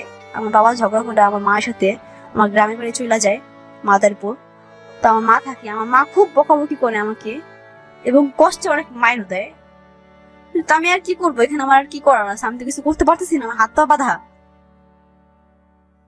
তারপরে আমি ভাবতেছি যে যা হওয়ার হবে, আমি ওর কাছে যাব। তখন আমার মাকে বলি যে মা, আমি ওর কাছে যাবো, যা হওয়ার হইব তুমি দাও, দিবা দিলে দাও, আর না দিলে আমি একা একা চলে যাবো, বিয়ে তো হইছে। তো মা বলতেছে যে তুই আমাকে কান্দাইছ না, তুই জীবন সুখ পাবি না, তুই সারা জীবন কাঁদবি বিয়ের পরে। আমি এই কথা মানে কেয়ার করলাম না। তখন আমার খুব খারাপ লাগলো মা যখন এই কথা বললো। কিন্তু খারাপ লাগার কোনো বিষয় থাকলে মানে ভয়, আমার ভিতরে ভয়টা, ওই ভয়টা শুধু কাজ করতেছিল আমার ভিতরে। খারাপ লাগা না লাগা এটা বড় ফ্যাক্ট নাই, ভয়টাই কাজ করতেছিল। তখন আমার মা যখন এই কথাটা বললো আমি কিছু বললাম না। তো আমার হাজবেন্ডকে ফোন দিল, আমার মা ফোন দিয়ে বলতেছে যে তুমি কাবিন নামা দিয়ে যাও, আমাকে কাবিন নামা দাও আর আমার মেয়ে নিয়ে যাও, অনুষ্ঠান করবো না। তখন আমার হাজবেন্ড আসে 2 দিন পর এখানে, আবার আমার হাজবেন্ড আমাকে নিয়ে যায়। আমি হাজবেন্ড কথা বলবো, আমি আমার বান্ধবী রিপার বাসায় যাই। রিপার যা বলি, রিপা তুই একটু সোহানের ফোন দিয়ে, তো আমি একটু কথা বলবো। তো সোহানের ফোন দিয়ে আমি একটু কথা বলবো। তো আমি সোহানের ফোন দিচ্ছি, সোহান তাতে ওদের বাসায়। আধা ঘন্টার ভিতরে কিভাবে যাই সে পরে আমি বুঝতে পারি না। আমি বলি যে তুমি কোথায় ছিলা, আধা ঘন্টার ভিতরে আইসা পড়লা। ও বলে যে কেন, কি হয়েছে, তুমি এখন যাবা? আমি কোথায় যাবো এখন? আর কাজে অফিসে যাবা, তোমার সাইন লাগবে, তোমার সাইন ছাড়া কাবিন নামা দিব না। আর তোমার মা আমাকে ফোন দিয়ে বলছে যে কাবিন নামা দিয়া যাও আমারে, আর আমার মেয়ে নিয়ে যাও। তখন আমি আর কিছু বলি না, ঠিক আছে চলো যাই। তখন আমার সাইন দিই, তারপর কাবিন নামা তুইলা আনি। 2-1 দিন পরে কাবিন নামা দিয়ে আসে আমার বাসায়, ও কাবিন নামা নিয়ে আসে আমার বাসায়। কাবিন নামা নিয়ে আসা, কাবিন নামা আমার মা হাতে দেয় আর বলে আপনার মেয়ে ওখানে নিয়ে যাবো, আপনি যেহেতু বলছেন যে কাবিন নামা দিয়ে যাও আর মেয়ে নিয়ে যাও, তাহলে আপনার মেয়ে ওখানে নিয়ে যাবো। আর মাও দেখতেছে যে আমি যাওয়ার জন্য ব্যস্ত হয়ে পড়ছি, আমিও যাবো। মা বলতেছে ঠিক আছে, তো ব্যস্ত হওয়ার কোনো কারণ নাই, আমি তুইলা দিই। কারণ সবাই তো বিয়ের জন্য নারাজি, কেউ তো চায় না আমার মেয়ে সংসার করুক। আর তাছাড়া একটাই তো মাত্র বড় মেয়ে আমার, আর আমাদের ফ্যামিলির ভিতরে ওই সবার বড়। যেভাবে হোক সবাইকে বুঝাই শুনে আমি ঢাকাই না, তোমার হাতে তুলে দিব আমার মেয়ে, চিন্তা করো না। আমার হাজবেন্ড এই কথা শোনার পর চলে যায়। তারপরে হালকা পাতলা অনুষ্ঠান করার পরে আমার ফ্যামিলি, তো আমার বংশের কেউ ছিল না, শুধু আমার আব্বু ছিল। আমার আব্বু তাও থাকবে না, আমার মার কান্নাতে আর বাড়ির যে প্রতিবেশীরা তাদের কান্নাতে আমার আব্বু থাকছে, তাদের কথা বলাতে আমার আম্মুর কান্নাতে, আমার ভাই বোনের কান্নাতে আমার আব্বু আমার বিয়ে ছিল। আর আমার বংশের কেউ ছিল না। আর আমার মামতো খালতো ভাইরা ছিল, বোনরা ছিল, তারা তুইলাম নষ্ট করে দিছে আমারে। 17 দিন পর আমি শ্বশুর বাড়ি যাই। যাওয়ার পর ওইখান থেকেও মানে আমার শাশুড়ি মানে আমাকে পছন্দ করে না। আমি এটা করতে পারি না, ওটা করতে পারি না, এটা করি ওটা করি, আমার হয় না, আমার ভুল হয়, দোষ হয়, সবসময় আমার সাথে পিছিয়ে লাগা থাকে। আমি আর কি করবো? আমার হাজবেন্ড সকালে কাজে চলে যায় 8টার দিকে, রাত 10টা বাজে বাসায় আসে। তোমার হাজবেন্ড আমাকে প্রচুর পরিমাণ সাপোর্ট করছে। ও শুধু বলে যে আমার ফ্যামিলির কোনো লোক ভালো না, তোমার সাথে কি হয় না হয়, কি বলে কি না বলে, তুমি সব কথা আমার কাছে বলবা। আমি কিছু বলতে চাইতাম না, ও সবসময় আমাকে জিজ্ঞাসা করতো আমার মা কিছু বলছে, আমার খালা কিছু বলছে, আমার ভাবি কিছু বলছে। আমি কিছু বলতাম না, সবসময় জিজ্ঞাসা করতো। বলতাম না বললেও ভুল হবে, বলতাম খুব কম, এতটা বলতাম না। আর যখন আমি সাথে সম্পর্ক করি তখন আমার ফ্যামিলিগত সব কথা আমি ওকে বলি, আমার বাবা কেমন, মা কেমন, ভাই বোন কেমন, আমার বংশ কেমন, সব কথা আমি ওকে জানাই। ও সব কথা জানে আমার ফ্যামিলিগত হবে, কিন্তু ওর কোনো কথা আমি জানি না। আমার বিয়ের কয়েকদিন পরে আমার জাল আমাকে বলে, আমার ভাসুরের ওয়াইফ, সে আমাকে বলে যে তুমি কি জানো আমার যে শাশুড়ি 4টা বিয়া, 4 ঘরের 4টা ছেলে। আমি শুনি না পুরো অবাক হয়ে গেছি যে 4টা বিয়া, 4 ঘরের 4টা ছেলেটা কিভাবে সম্ভব। তো আমি আমার হাজবেন্ডকে বলতেছি যে শুনো, তোমার ভাইয়ের বউ আমাকে এগুলা বলছে, এটা কি সত্যি? না, আমি ভাইয়ের বউ বলি না, আমি বলছি যে এটা কি সত্যি? ও বলতেছে যে কে বলছে তোমাকে, কে বলছে, তুমি আমাকে বলো। আমি কি যেই বলছে বলুক, সমস্যা নাই, এটা কি সত্যি কিনা। তুমি এত অহংকার কেন তোমার ভিতরে? আমার আপনাদের সব কথা তোমাকে আমি বললাম, তুমি কোনো কথা আমাকে বলো নাই, লুকায় রাখছো কেন, কি কারণে, কারণটা কি জানতে পারি? ও বলে যে ঠিক আছে, তোমার কিছু বলা লাগবে না, আমি বলি এটা আমার ভাইয়ের বউ তোমাকে বলছে না। এই কথা বলার সাথে সাথে ওর ভাইয়ের বউকে মারলো, ওর বড় ভাইয়ের বউ ছিল, তার গায়েও হাত তুললো, থাপ্পড় মারলো, থাপ্পড় মারা আমার ভাসুরও ছিল, ভাসুরের সামনে থাপ্পড় মারছে। পরে কয় আমার শাশুড়ি কি হইছে কি হইছে, ও বলতেছে যে দেখো ভাবি এগুলো এগুলো বলতেছে আমার বউর কাছে, ভাবি এগুলো কেন বলবে, কি কারণে বলবে, ও নতুন বউ, ভালো লাগে না ঠিক আছে, তার জন্য কি সব কথা বলতে হবে, এর কোনো মানে হয়? তখন আমার শাশুড়ি আমার হাজবেন্ডকে খুব বকাবকি করলো, যোগ বলছে বলুক, সমস্যা কি, আর তুই আমাকে বলতি, তোর ভাইকে বলতি, তোর গায়ে কেন হাত, তোর ভাইয়ের বউ না, তোর বড় ভাইয়ের বউ না। তারপরে এই কথা শোনার, ওই কথা যখন হয়, ঝগড়া হয় ঘরের ভিতরে, আমার ভাসুরের আমার হাজবেন্ড খুব পরিমাণ ঝগড়া করে, প্রচুর পরিমাণ ঝগড়া হয়, তাতে মারামারি হয়। মারামারি হওয়ার পর দেখতেছে যে 2 ভাই বোনতেছে না একসাথে, মারামারি লাগিয়ে আছে, আমার শাশুড়ি আমাকে পছন্দ করতেছে না। ও এটা বুঝতে পারলো, বুঝতে পারার পরে আলাদা বাসা নিল। এখান দিয়ে বেয়া আমার যে মামা শ্বশুর, সে আমাদের বাসায় প্রতি রাতে জুয়া খেলতে আসতো, মানে তাস খেলতে আসতো। রাত সন্ধ্যার পরে, মানে মাগরিবের পর দিয়ে আসতো, রাত 9টা বাজে চলে যেত। যখন দেখে যে আমার হাজবেন্ড আসবে, তার আসার সময় হয়ে গেছে, তখন চলে যাবে আর সারাদিন খেলবে, সারা রাত খেলবে। তোমার হাজবেন্ড যে তো যে এত ঘর দোয়ার এত অপরিষ্কার কেন, দেরি করে কাজ কাম তাড়াতাড়ি করতে পারো না কাজ কাম। আমি কিছু বলি না, আমার শাশুড়ি বলতে নিষেধ করছে আমাকে, তাই আমি কিছু বলি না। তো একদিন আমার হাজবেন্ড যেখানে 10টায় আসে, সেখানে 10টায় আসে, সেখানে 8টায় চলে আসছে বাসায়। ওর ছুটি হয় 10টায়, ও বাসায় আসছে 8টা বাজে। তো তখন এসে দেখে যে আমার মাসুর ঘরের লোকজন নিয়ে জুয়া খেলতেছে আর কি, ঘরে কেউ নাই, 4-5 জন লোক আছে, আর আমি আর আমার যা আছি, আমার মাসুরের ওয়াইফ, সে আছে, আর কেউ নেই। তখন ঘরের ভিতরে আইসা ও ওর মাকে খুব পরিমাণ গালাগালি করলো, ওর মামাকে খুব পরিমাণ গালাগালি করলো, সবাই ঘর থেকে বের করে দিল, বকাঝকা করে ওর মাকে গালাগালি করলো।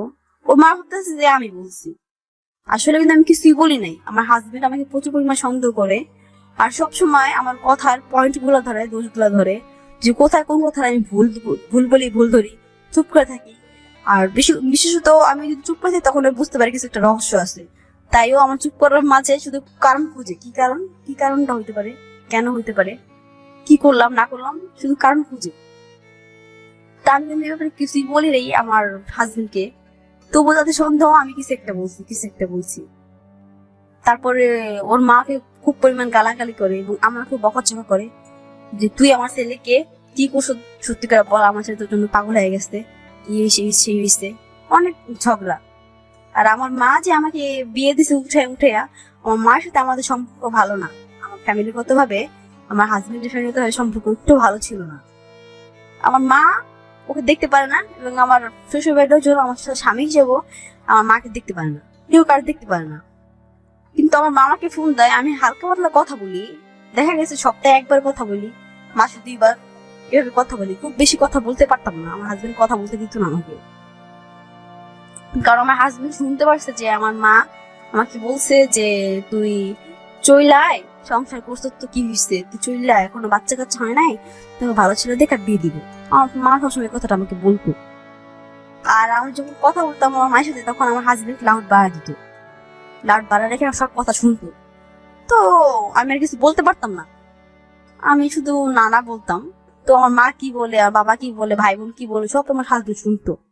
যখন শুনতে পারছি আমার মা সবসময় এই কথাটাই বলে, তখন বাবার এই সম্পর্কটা আরো খারাপ হয়ে যায়। এই অনেকবার, অনেক কয়েকদিন আমার মায়ের সাথে লুকিয়ে লুকিয়ে কথা বলতাম। আমার হাজবেন্ড কথা বলতে দিত না আমাকে। তোমার হাজবেন্ড বুঝতে পারতো যে আমি লুকিয়ে লুকিয়ে কথা বলি, এবং ও একবার ধরে ফেলছে হাতে না হাতে। তোমাকে খুব পরিমাণ বকলো, মারলো, কারণ আমি আমার সাথে কথা বলতেই হবে, ভালো লাগতো না কথা না বললে। তো ও মানা করতো, কিন্তু মার সাথে কথা বলতে আমার হতো, কারণ মা তো, খারাপ লাগতো, কষ্ট লাগতো কথা না বললে, মায়া লাগতো। এবং ও আমাকে বকতো, আমার মাকেও বকতো যে তোর মা চায় তোকে আমার কাছ থেকে নিয়ে আরেক জায়গায় বিয়ে দিবে, কেন, কি কারণে, সমস্যা কি তোর মার। অনেক কথা বলতো, অনেক বকাঝকা করতো আমার মাকে এবং আমাকে। আমার খুব খারাপ লাগতো, আমি কান্নাকাটি করতাম। তো আমার আমার বিয়ের সময় আমরা তো আর বাচ্চা কাচ্চা নিবো না, আর কোনো প্ল্যান ছিল না আমাদের। তো আমি পিল খেতাম আর কি। তখন যখন পিল খেতাম, তখন আস্তে আস্তে আমার মাথার চুল মানে উঠতেছে, যেমন ফার্মের মুরগির পশম যেভাবে উঠে, ওইভাবে মাথার চুলগুলো উঠতেছিল। এত পরিমাণ চুল উঠতেছে আমার হাজবেন্ড আমাকে বলতেছে যে তুমি একটা কাজ করো, কত ডাক্তার দেখাইলাম, কত কিছু করলাম, তোমার চুল পর বন্ধ হয় নাই। আর আর সুই দিতে তো তুমি পারবা না, কারণ একটা বাচ্চা না তো সুই দেওয়া যায় না, সমস্যা হয়ে পড়ে। তো তুমি এই চুলগুলা কাটা ফেলো, চুলগুলা কাটলে তোমার ভালো চুল গজাবে। আর যদি তুমি চুল না কাটো তাহলে দেখবা চুল উঠতে তুই ঠিক আছে, তখন চুল গজাবে না। তো আমি বললাম যে ঠিক আছে, তুমি ভালো কথা বলছো, চুল আমি কাইটা ফেলবো। তখন আমি আমার চুলগুলো আমি কাইটা ফেলি, মানে বেঁধে ছিল আমার চুল। তো সামনে আমি চুলে না, আমি চুলটা কেচিতে কাইটা ফেলি, পুরো ধার দেওয়া কেটে ছিল, কাইটা ফেলি। ও বলতেছে তুমি কি করলা, তোমাকে আমি কাটতে বলছি, তুমি কি এখনই কাটবা, তার মানে তুমি জিজ্ঞাসা করবা না আমার কাছে ভালো মন্দ, আমি কাটতে বলছি বলে তুমি এখনই কাটবা। তো আমি আর কিছু বলি না। তো আমি বলছি যা হয়ে গেছে, এখন তুমি চুপ করো। তো ও রাত্রেবেলা ব্লেড নিয়ে এসে পুরো চুল ফালাই দেয় আমার মাথা, পুরো আমি পুরো তখন মানে পুরো চুল ফালাই টাক্কু হয়ে যাই আমি। তো তার সকালে আমার শাশুড়ি বলতেছে যে পুরো হুজুর রুম থেকে বেরোইছে, হুজুরের বউ হুজুর মানে মাথায় স্কেপটার হিজের পুরা বেরোইছে। শাশুড়ি জানে না যে আমার মাথা চুল পুরো আমি ফালাই দিছি। ওদেরকে আমার ভাই এসে বেড়াইতে আমাদের বাসায়, তখন দেখে যে আমার মাথায় চুল নাই। চুল নাই বলতে মানে অন্যটা সরে গেছে মাথার, এখন থেকে তখন দেখে চুল নাই। তো আমার ভাই, কাপু তোর মাথার চুল কোথায়? আমি চুল তো আছে, চুল কোথায়, মানে তুই কি কইতাছ? কি না, তোর মাথায় চুল না, আমি দেখছি। আমি কি চুপ কর, ভুল দেখছ তুই। তো ও আর কিছু বলে না, ও বাসায় যায় আমার আম্মুকে বলতেছে যে মা, ভাইয়া না আপুরে মনে মায়েরা যৌতুকের জন্য মাথার চুল ফালাই দিছে। তখন আমার মা শুন না কান্নাকাটি করে পুরো ঘরের ভিতরে অস্থির। আমার বিয়ে হয়েছে, আমার মা আমাকে কিছু দেয় না এখন পর্যন্ত। শ্বশুর বাড়ি সবসময় এটা গাউনাগানি করে, দেওয়া পাওনা নিয়ে কথা বলে, আমাকে উপরে অনেক প্রেশার ক্রিয়েট করে। তো আমি আর কিছু বলি না, বাবা মা জানতে পারে এইসব হয় আমাদের বাসায়। আমার ভাবলো সত্যি মনে হয় যৌতুকের জন্য মনে হয় চুল ফালাই দিছে। তো তখন আমার মা, আমার বাবা, আমার চাচা আর আমার মামা আসে আমাদের বাসায়। আয়শা আর আমার এক ভাই আসে। আয়শা বলতেছে যে আমাদের মেয়ের কি সমস্যা হয়েছে, চুল ফালাই দিচ্ছেন। আমার শাশুড়ি বলতে আমি জানি না যে চুল ফালাইছে, আমি শুনলাম, এই যে মাত্রই শুনলাম, আমি এর আগে শুনি নাই। আপনারা মিথ্যা কথা বলেন না, আপনারা যা করছেন বুঝে শুনে করছেন। আমার মেয়ের চুল পারবেন, ফ্রেন্ডদের লেগে পারবেন না। তো যা হয়ে গেছে, আমার মেয়ে আমরা এখন নিয়ে যাব, আর দেখবো আমার মেয়ের ভিতরে কি এমন সমস্যা, কি এমন রোগ আছে যার কোনো চুল ফালাই দিচ্ছেন আপনারা। আমার মেয়ে আমি নিয়ে যাব। তখন রুম থেকে আমাকে বের করে আমার মা টাইনা হ্যাসরায় বের করে এবং আমার মা ওইখানে আমার 2-3 থাপ্পড় মারে। আমি বলতেছি যে না, তারা কিছু জানে না, আমি চুল ফালাইছি, তারা কিছু জানে না। আমার হাজবেন্ড বলতেছে যে আপনারা আমার কথাটা শুনুন, তারপরে পরে যা করার করুন। আমার হাজবেন্ডের কথা শুনে না, আমার কথা শুনে না, আমার মায়ের এক কথা, সে আমাকে নিয়ে যাবে। সে টাইনা হ্যাঁ রুম থেকে আমাকে বের করতে গেটের সামনে নিয়ে গেছে, সে আমাকে নিয়ে যাবে, সে আমাকে এখানে রাখবে না। আর আমার হাজবেন্ড বলতেছে যে মা ওকে ধরো, মা ওকে ধরো। আমার বসে বলতেছে ধরো ধরো। কে কার কথা শুনে, কেউ আমাকে ধরে না, আমার তো আমাকে বের করে দিতেছে। আমার হাজবেন্ড এটা দেখে আত্মহত্যা করতে গেছে যে আমার বউকে আমার শাশুড়ি চালিয়ে নিয়ে যেতেছে, আর আমি কিছু করতে পারতেছি না, তাহলে আমি মারা যাবো, বউ না পালে মারা যাবো। আমার হাজবেন্ড আমাকে প্রচন্ড পরিমাণ ভালোবাসে, অনেক ভালোবাসে, সে এত পরিমাণ ভালোবাসে বলার বাইরে। আর তার প্রচুর পরিমাণ রাগ আর সন্দেহটা ভালোবাসার চেয়ে একটু মানে বেশি।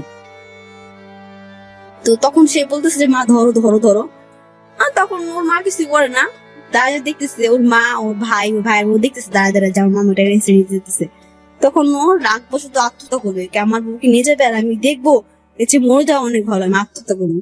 তখন ওর মা বলতেছে যে আপু যা হয়ে গেছে, আপনার মেয়ে রেখে যান, আমার ছেলে আত্মহত্যা করতেছে, আপনার মেয়ে রেখে যান, আপনার ছেলে আপনার মেয়ে ছাড়া আমার ছেলে বাঁচবে না। যখন দেখলো যে আমার হাজবেন্ড আত্মহত্যা করতে গেছে, তখন আমার মা আমাকে ছাইড়া দিল। আমি দৌড়ে আমার হাজবেন্ডের কাছে গেলাম, আমি যাইনি, আমি আসি আসি, তুমি তুমি কিছু করো না। তখন আমার হাজবেন্ড দরজা খুলে আমাকে জড়ায় ধরলো।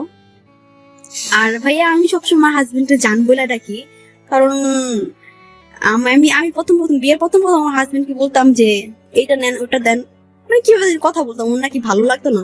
ও বলে তুমি জান বলে ডাকতে পারো না, তোমার সমস্যা করতে জান বলতে, জান পাখি বলা যায় না।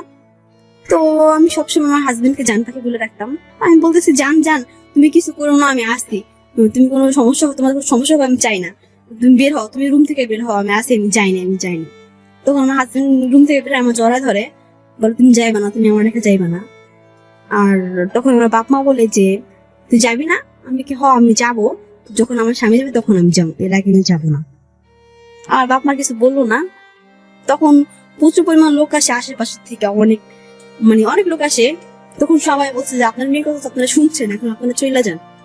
তখন কয়েকটি না আমরা যাবো না, আমার মেয়ে বলছে কি আমার জামাই নিয়ে যাবো, জামাই গেলে যাও, না যাবো না। তো আমার হাজবেন্ড কি বলতেছে যে শোন তুমি যাইবা, কয় না আমি এখন যাবো না, আমি কয়েকদিন পর যাবো। আর আমার মাকে বলছে তোমরা চলে যাও, আমার হাজবেন্ড যখন যাবে তখন আমি যাবো, এর আগে আমি যাবো না। তো আমার বাপ মা চলে গেছে।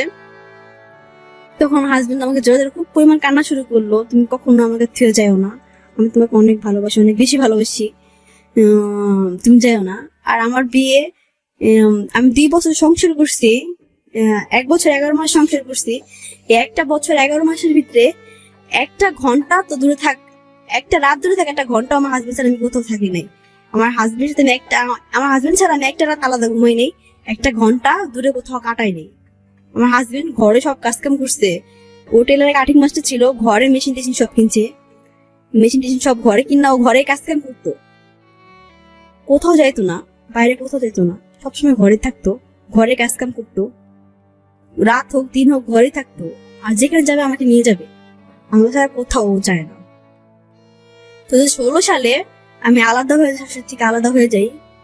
আমার শাশুড়ি বলতেছে যে তোর বোনের তো আলাদা হ, তোর বউ নিয়ে অনেক ঘরে সমস্যা হয়, তোর লগে তোর ভাইয়ের লগে ঝগড়া হয়, ওর বাপ মায়ের সাথে ঘরে ঝগড়া করে, অনেক সিনকেট করে, আমাদের মান সম্মান বলতে কিছু নাই, তোর বোনের তো আলাদা হয়ে যা, তোর বোনের তো আলাদা থাক, আমি চাই তোর ভালো থাক, তুই দূরে থাক তোর বউ নিয়ে। তখন আমার হাজবেন্ড আমাকে নিয়ে আলাদা হয়ে যায়।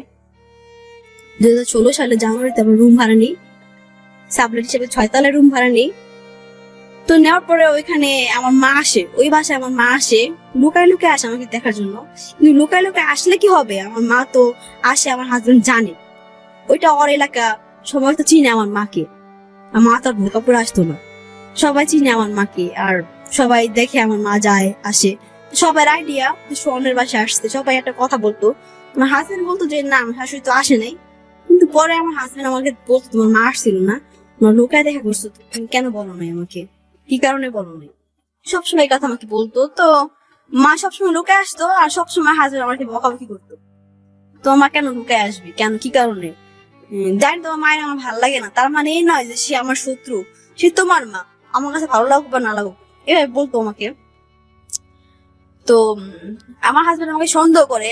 আমার বিয়ের পরে আমার চাচা ছিল, ছোট চাচা, সে আমাকে ছোট থেকে লালন পালন করে বড় করছে। আমি আর বাবাকে কখনো বাবা বলতাম না, চাচা বলতাম, আর আমার চাচাকে আমি বাবা বলতাম, কারণ আমার চাচা আমাকে খুব আদর করতো, খুব ভালোবাসতো এবং খুব দেখাশোনা করতো আমার। আমি যখন স্কুলে পড়তাম আমার কাকা আমাকে দিয়ে আসতো, নিয়ে আসতো, কোচিং গেলে দিয়ে আসতো, নিয়ে আসতো। আমার কাকা আমাকে খুব ভালোবাসতো। তো সেই ক্ষেত্রে আমার আব্বুকে আমি আব্বু বলতাম না, চাচাকে আব্বু বলতাম। আর কাকাও খুব আদর করতো আমাকে। তো আমার একদিন কাকার জন্য মনটা খুব পড়তে মানে জ্বলতেছিল, কাকার সাথে কথা বলবো আমি। আমার হাজবেন্ড তো সন্দেহ করে আমাকে, আমার মার সাথে কথা বলতে দেয় না যখন সন্দেহ জাগে। আর তো কাকা কোথায়, কত দূরে। তো আমার হাজবেন্ড একদিন দুপুর বেলা বিকাল বেলা আসরের সময় বলতেছে আমি একটু চা খাইতে নিতে যাই, তুমি ঘরে থাকো আন্টির সাথে। যে বাসে থাকতাম আমরা সাবলেট হিসাবে, তো আন্টির ফোন ছিল একটা।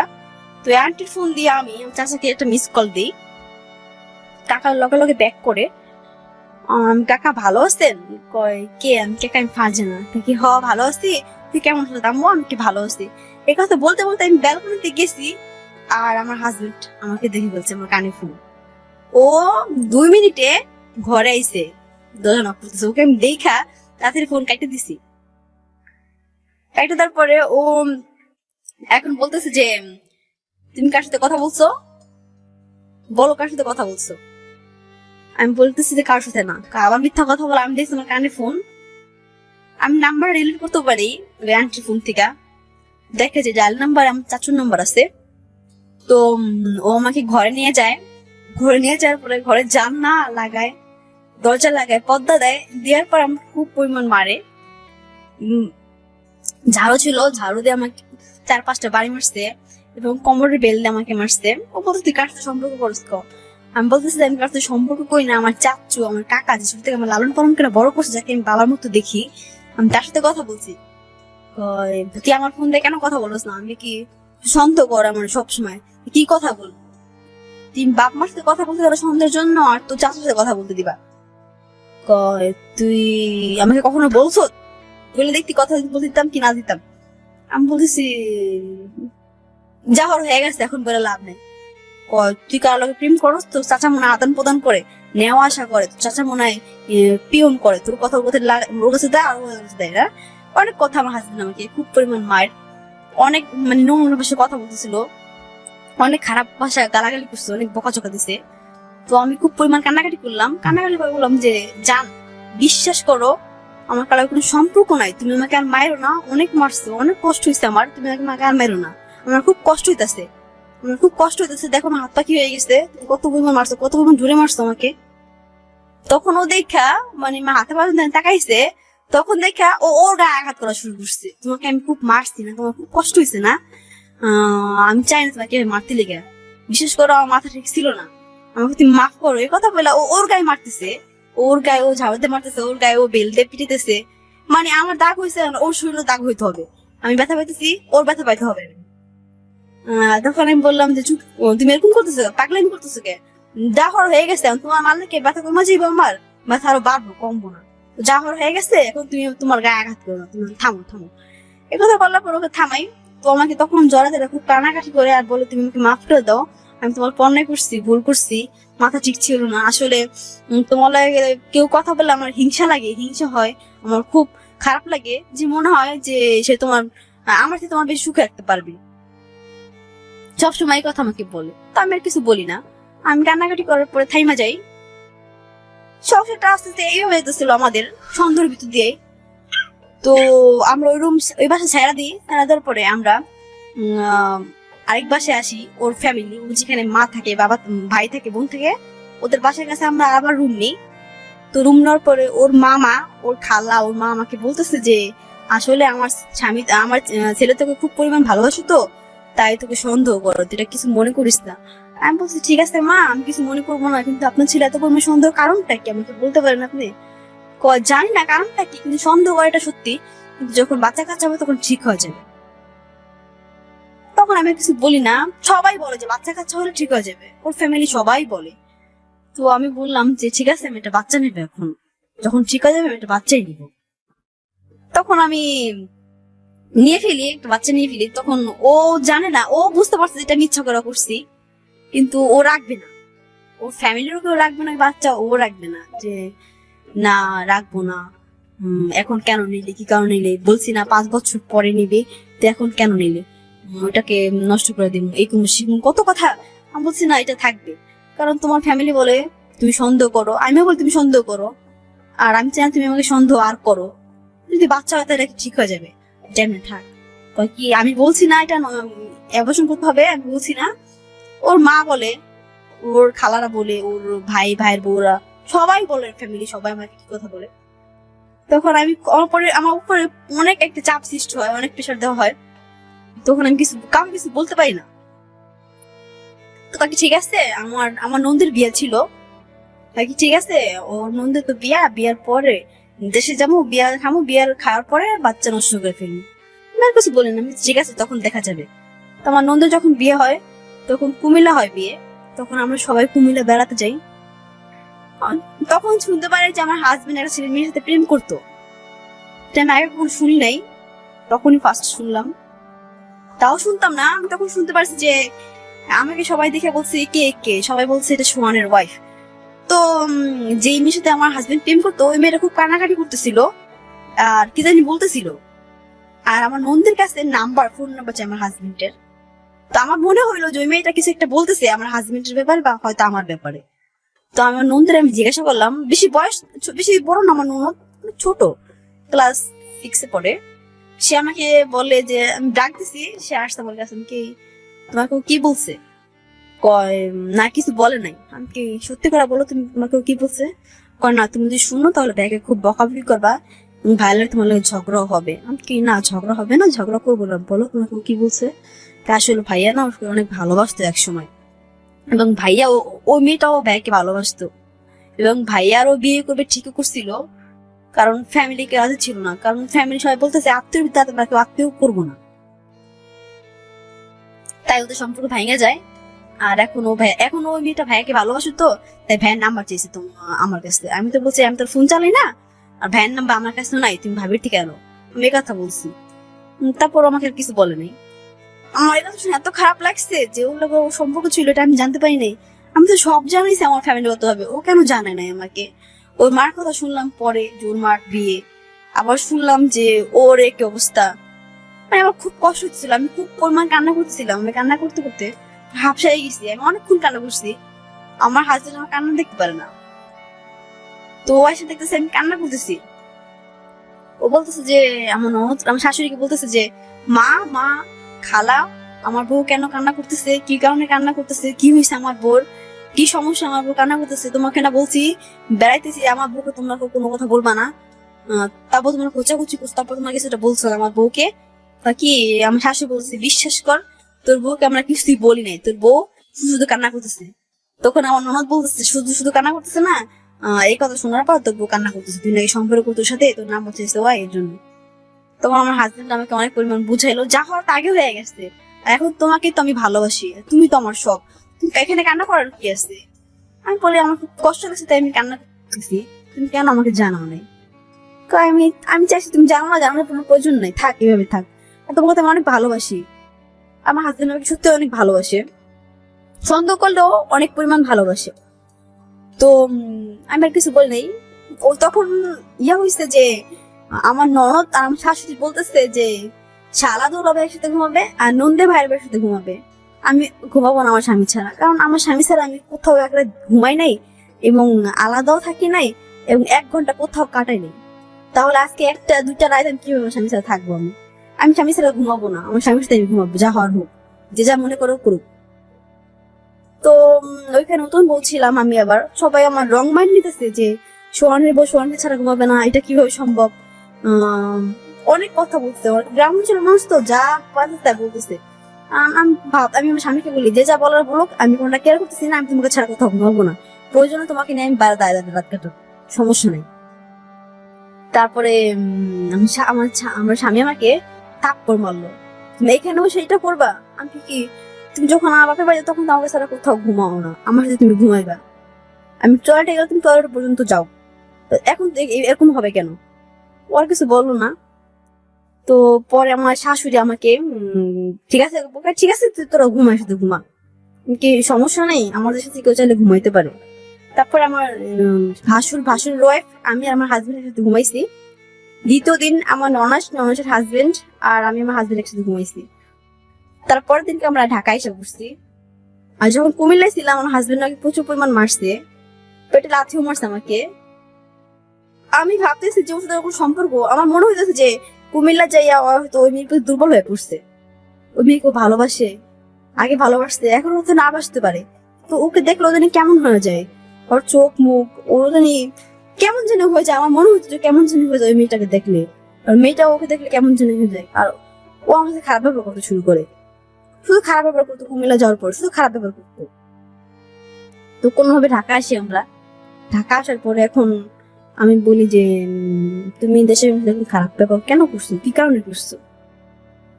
তুমি তার আমি করছো তাই আমি খারাপ ব্যবহার করছি, আমি কি তার আমি তুমি আমার সাথে করো, আমি করতে পারবো না? তারপরে অনেক কথা কাটাকাটি হয় আমাদের ভিতরে। আর আমার হাজবেন্ড আমাকে প্রচুর পরিমাণ মারতো, সন্দেহ করতো আর প্রচুর পরিমাণ মারতো। আর আমি খুব তর্ক করতাম, সাথে খুব তর্ক করতাম, এটা কেন করলা, কি কারণে করলা, আর করবা কিনা।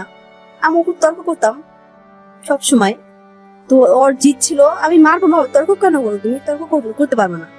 আমি তর্কটা বেশি করে করতাম, ও করতো আমিও করতাম। তো ও সবসময় জানালা লাগাইয়া ঘরের বক্সের আমাকে মারতো, প্রচুর পরিমাণ মারতো আমাকে। তো আমি বলতাম যে তুমি কতক্ষণ মারতে পারো আমি দেখবো, আমি জায়গা থেকে চুল পরিমাণ লড়বো না, তুমি মারতে মারতে হাফসে যাবে, তবুও আমি চিল্লায় কান্না করবো না আর তোমাকে কিছু বলবো না, তুমি মারো। তো খুব পরিমাণ মারতো আমাকে। আর আমার চিল্লানো শুনতে পারতাম না, আমি চিল্লাইতাম না, যে আমি শুধু ভাবতাম তুমি কতটুকু মারতে পারো মারো, তুমি মারতে মারতে হাফসা যাবে, কিন্তু আমি মায়ের খাইতে খাইতে হাফসাবো না। তো দেখা গেছে ওই মারতে মারতে হাফসা যায়, ওর তৃপ্তি ভরে যায়, ও চলে যায় ওইখান থেকে ওইখানে যায় বসে, কিন্তু রুম থেকে বের হয় না। যখন মারে খুব পরিমাণ মারে, রুম থেকে বের হয় না, রুমেই থাকে সবসময়। তো সন্দেহের কারণে আমি বেশি মার খেতাম। ওর ভিতরে অনেক সন্দেহ ছিল। ও বলতেছে যে যদি বাচ্চা তুমি নাক নষ্ট করো তাহলে ভাবো এটা অন্য কারো বাচ্চা, তুমি তার স্মৃতি হিসেবে রাখার জন্য ধরে আসতো। আমি তুমি এটা কি বলতেছো, কিভাবে সম্ভব, তুমি কিভাবে বলতেছো এটা, তোমার মুখে কি বাঁধতেছে না? কয় কি যে কিভাবে বাঁধবে, আমি যা বলবো তাই, যদি হয় তো রাখো, আর না হয়তো তুমি বাচ্চা না থাকে আমি তোমার জীবন থেকে সরে যাই। তারপর ঠিক আছে বাচ্চা নষ্ট কোনো সমস্যা নেই, তোমার মনে তো সন্দেহ, যখন তুমি আজকে এই কথা বলছো যে অন্য কারো বাচ্চা আমি স্মৃতি হিসেবে রাখতে যেতেছি। তারপরে আমার শাশুড়ি একটা ওষুধ দেয়, একটা মেডিসিন দেয়, এটা খাওয়ার পরে বাচ্চাটা নষ্ট হয়ে যায়। আমি খুব পরিমাণ অসুস্থ হয়ে যাই। প্রায় 1.5 মাসের মতো আমি মানে বিছনায় পড়াচ্ছিলাম। তখন আমার হাজবেন্ড আমার সাথে শারীরিক সম্পর্ক করতে পারতেছিল না।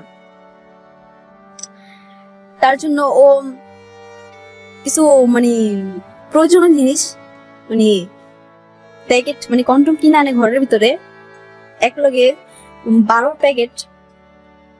তো ও আনছে 12 প্যাকেট কিনা, আমি তো আনি না আর আমি দেখিও নাই।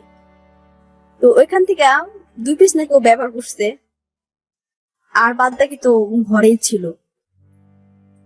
তো ও আয়রনের যে বক্স ছিল, আমাদের আয়রনের বক্স ছিল, ওই আয়রনের বক্সে ওই প্যাকেট ঢুলা রাখছে। আমার তো দেওরটা ছোট ছোট খুব ফাজিল, খুব দুষ্টু। তো ওইটা আমার দেওরা নামাইছে, খেলবে ওইটা দিয়া, দুষ্টামি করবে। তা আমি ওদের কাছ থেকে ধমক দিয়ে ওই প্যাকেটটা সরাই রাখছি, ছোট মানুষ দেখলে কি নাকি মনে করে সরাই রাখছি। আমার শাশুড়িটা আবার দেখছে যে আমি ওদের ধমক দিয়ে প্যাকেটটা বক্সটা সরাই রাখছি। শাশুড়ি দেখছে, দেখে কিছু বলে নাই আমাকে। তারপরের দিন 2016 সালের ডিসেম্বর মাসের দিকেটা তখন 16 ডিসেম্বর আমরা ঘুরতে বেরিয়েছি। 17 ডিসেম্বর ওই বক্সে হাত দিছে, দেখা যায় এখান থেকে 1 পিস নাই। আমাকে বলতেছে যে এখান থেকে 1 পিস নাই, কই গেছে। আমি ভাবছি ফাইজিং করতেছে আমার সাথে হয়তো। কি তুমি জানো এটাকে আমি জানি, তুমি কি বলো না বলো কি না, তুমি কি করছো বলো, তুমি কার সাথে কি করছো। ঠিক আমি কার সাথে কিছু করি নাই তো। তুই আবার মিথ্যা কথা বলতেছো, আমি কেন মিথ্যা কথা বলবো তোমার সাথে, না তুই মিথ্যা কথা বলছো কি, আমি তোর লয় কেন মিথ্যা কথা বলছি, তুই তো করে শুরু করে দিচ্ছি। মাথা মানে আমার মাথা গরম হয়ে গেছে, কি বলতেছে এইসব। কয় না তুই কিছু করছো, বুঝছি না আমি কিছু করি নাই। শোনো যদি আমি কিছু করবো তোমার জিনিসটা কেন করবো, আমি জিনিস কিনে আনতে পারবো না। আর তুমি তো 1 সেকেন্ড জন্য ঘর থেকে বের হও না, রাত দিন 24 ঘন্টা তুমি ঘরেই থাকো। আমি কি করবো বলো, আমি কি করবো, আমি কি করতে পারি এখানে। আর তুমি কোথাও যাও তাহলে তো কত মানে দর্শকের কাছে লাগাইতে হয়ে যাও যে আমি কখন কি করি কি না করি সব খবর তুমি টু পাই পাও। তাহলে এখানে কি করতে পারবো তোমার এলাকার ভিতরে, সম্ভব তুমি বলো। না, আমি কারোর সাথে কিছু করছি। ভাই এর আগে একটা কথা বলতে ভুলে গেছি আমি। রমজান মাসে 16 সালের রমজান মাসে ওর সাথে ঝগড়া করি। এই সন্দেহ সন্দেহ না ঝগড়া লাগে আমার সাথে, ওর সাথে খুব পরিমাণ ঝগড়া লাগে। তুমি সন্দেহ কেন করবা আমার কথা? আমি তো কোনো কাজ করি না সন্দেহ করবো, তাহলে তুমি কেন সন্দেহ করবা? কি কারণে করবা? এখানে কারণটা কি তুমি বলতে পারো আমাকে? ঝগড়া হয়, খুব পরিমাণ ঝগড়া ওর সাথে আমার সাথে।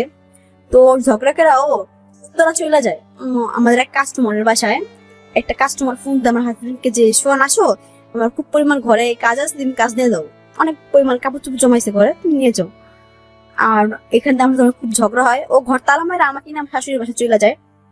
তো আমি শাশুড়ির বাসায় নিয়ে যাওয়ার পরে শাশুড়ির বাসা ভালো লাগে না আমার কাছে, বিরক্ত ফিল লাগে। আমার কথা যে আমার ঘর আমার সংসার, আমি আমার ঘরে থাকবো, আমার সংসারে থাকবো, আমি কি লাগে মানুষের ঘরে থাকবো? আমার ঘরে তো সব আছে, তাহলে আমি কি লেগে তোমার মায়ের ঘরে থাকবো? কি কারণে? যে মা মানে এত ঝগড়া, আমি তার ঘরে কি কারণে থাকবো? তো ঝগড়া হওয়ার পরে ও উত্তরা চলে যায়, আর আমি ওর মার সাথে কথা কাটাকাটি করি। ওর মা আমাকে ভাত দেয়, আমি ভাত খাই না, ভাত মানে ফিক্কা ফালাই দিই, ইটা মেরা ফালাই দিছি। এটা দেখে আমার হাজবেন্ড আমাকে থাপ্পড় মারছে, যেটা থাপ্পড় মারছে। থাপ্পড় মারার পরে উত্তরা চলে গেছে, আর আমি কান্না করতে করতে ওইখানে বসে কান্না করতেছি। তখন দেখলাম যে ঘরে কেউ নাই, ওর মা শুয়ে শুয়ে টিভি দেখে, ওর ভাবি রান্না করতেছে রমজানের মাসে। তখন আমি রাগ করে আমাদের বাসায় আইসা পড়ি, মেরুল বাড্ডা রামপুরা থেকে হাইটা আসি ওখান থেকে। কিন্তু আমি যে হাইটা আসতেছি, আমার ভিতরে প্রচুর পরিমাণ ভয়, জানলে আমি হাইটা আসতেছি। আমার হাজবেন্ড পিস থেকে আমাকে ধরে আইসা যে আমাকে মারে রাস্তার ভিতরে বসাই। ও তো সিনক্রেট ভালো করতে পারে, ও তো যেখানে সেখানে আমাকে মারে, যেখানে সেখানে খারাপ বিহেভ করে, খারাপ কথা বলে। কিন্তু আমার অনেক পরিমাণ ভয় করতেছে, কি যা হবে হবে, ঘর তো বেরোয়েছি আমি। তো মায়ের বাসায় যাই, মায়ের বলে তোর এই অবস্থা কি লেগে, তুই এই অবস্থায় ফুকিনের মতো আমার বাসায় আইসা কি লেগে? মাকে হাজার হাসি বলছে। আমি মায়ের বললাম মনে লাগে ঝগড়া লাগছে, আমি যাবো না ওই জায়গায়। আমার লাগে খারাপ ব্যাপার করে সন্দেহ করাটা আমি কখনো বাবা মাকে বলি নাই।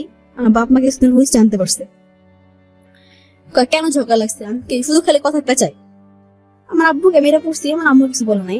আমার হাজবেন্ড কে আমার শাশুড়ি ফোন দেয়, বলে যে সোয়ান তোর বউ তো ঘরে নেই। কোথায় গেছে জানি না। সবার বাসা দেখো, প্রত্যেকটা অলি গলি প্রত্যেকটা বাসা দেখছি, পরিচিত কারো বাসা তোর বউ নাই, তোর বউ দেখতো শাশুড়ির বাসায় চলে গেছে কিনা। তারপরে আমার আব্বুকে আমার হাজবেন্ড ফোন দেয়, বলতেছে যে বাবা আপনার মেয়ে এসে, বলে যে না আসে নাই। পরে বলতেছে আমার মাকে যে আম্মা আপনার মেয়ে গেছে, কয় কি না আসে নাই। এ কথা বললো আর রেখে দিছে ফোন। আমার মাকে বলতেছি মা তুমি ওকে বলো না যে আমি আসি নাই, তুমি ওকে বলো যে আমি আসছি, কারণ ও যদি শুনে যে আমি আসি নাই তাহলে পাগলের মতো আমাকে খুঁজবে। দেখবা ওই কি কিছু একটা কইরা বসছে। 10 মিনিট পর আমার মা ফোন দিয়ে বলতেছে যে হ্যাঁ শোন ও তো আমার বাসায় আসছে। দেন ওর কাছে ফোন দেন। বলে তিনি তোর কথা বলবে। আমাকে কি বলো? তোমার কি আমি সামনে থাপ্পড় মারছি, তুমি রাগ করে জিত করে আমার বাসায় থেকে তুমি তোমার মায়ের বাসায় এসে বসছো, তুমি কাজের কাজ করছো, ঠিক আছে যা করছো ভালো করছো, তুমি এখানে থাকো, তোমাকে আমি কখনো নিবো না এখান থেকে। তুমি তোমার মায়ের বাসায় থাকো, তুমি এখানে থাকো, তোমাকে কখনো আমি নিবো না। আর কয় দাও তোমার মায়ের কাছে দাও। দিছি মায়ের কাছে। বলে আপনাদের মেয়ে আপনারা পাইছেন না, বেশি না 2-1 কেজি ডিপোজিটের কাগজটাও পেয়ে যাবেন, আপনাদের মেয়ে আপনারা রেখে দেন, ডিপোজিটের কাগজ পাঠাইতেছি। এই কথা বলার পর ফোন কাটতে দিছে। ফোন কাটার পরে ও উত্তর থেকে ফোন কাটছে, আর ও তো ঘরে ঢুকছে, শুনতে পাচ্ছে ঘরে ঢুকে আমি বাসায় নাই। ও উত্তর থেকে মানে নতুন বাজার পর্যন্ত শুধু গাড়িতে আসছে, তারপর তো হাইটে আসছে। রাস্তায় এত পরিমাণ জ্যাম, কতক্ষণ গাড়ি ধরে কতক্ষণ হাঁটে, কতক্ষণ গাড়ি ধরে কতক্ষণ হাঁটে। 1 ঘন্টার ভিতরে বাসায় আসছে। রমজান মাস অনেক জ্যাম, যেখানে মনে করেন 3-4 ঘন্টা আসার রাস্তা, সেখানে ও 1 ঘন্টার ভিতরে আইসা বসছে।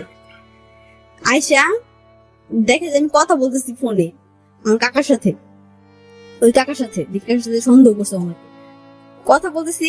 ওকে যাদের ফোন আমি লুকাই ফেলছি, যে আমার কি করে কি না করে, আবার বকবে, আবার সন্দেহ করবে, আমি ফোন লুকাই ফেলছি ওকে দেখা। ও আয়সাই কি করলো, আমাকে থাপ্পড় মারলো।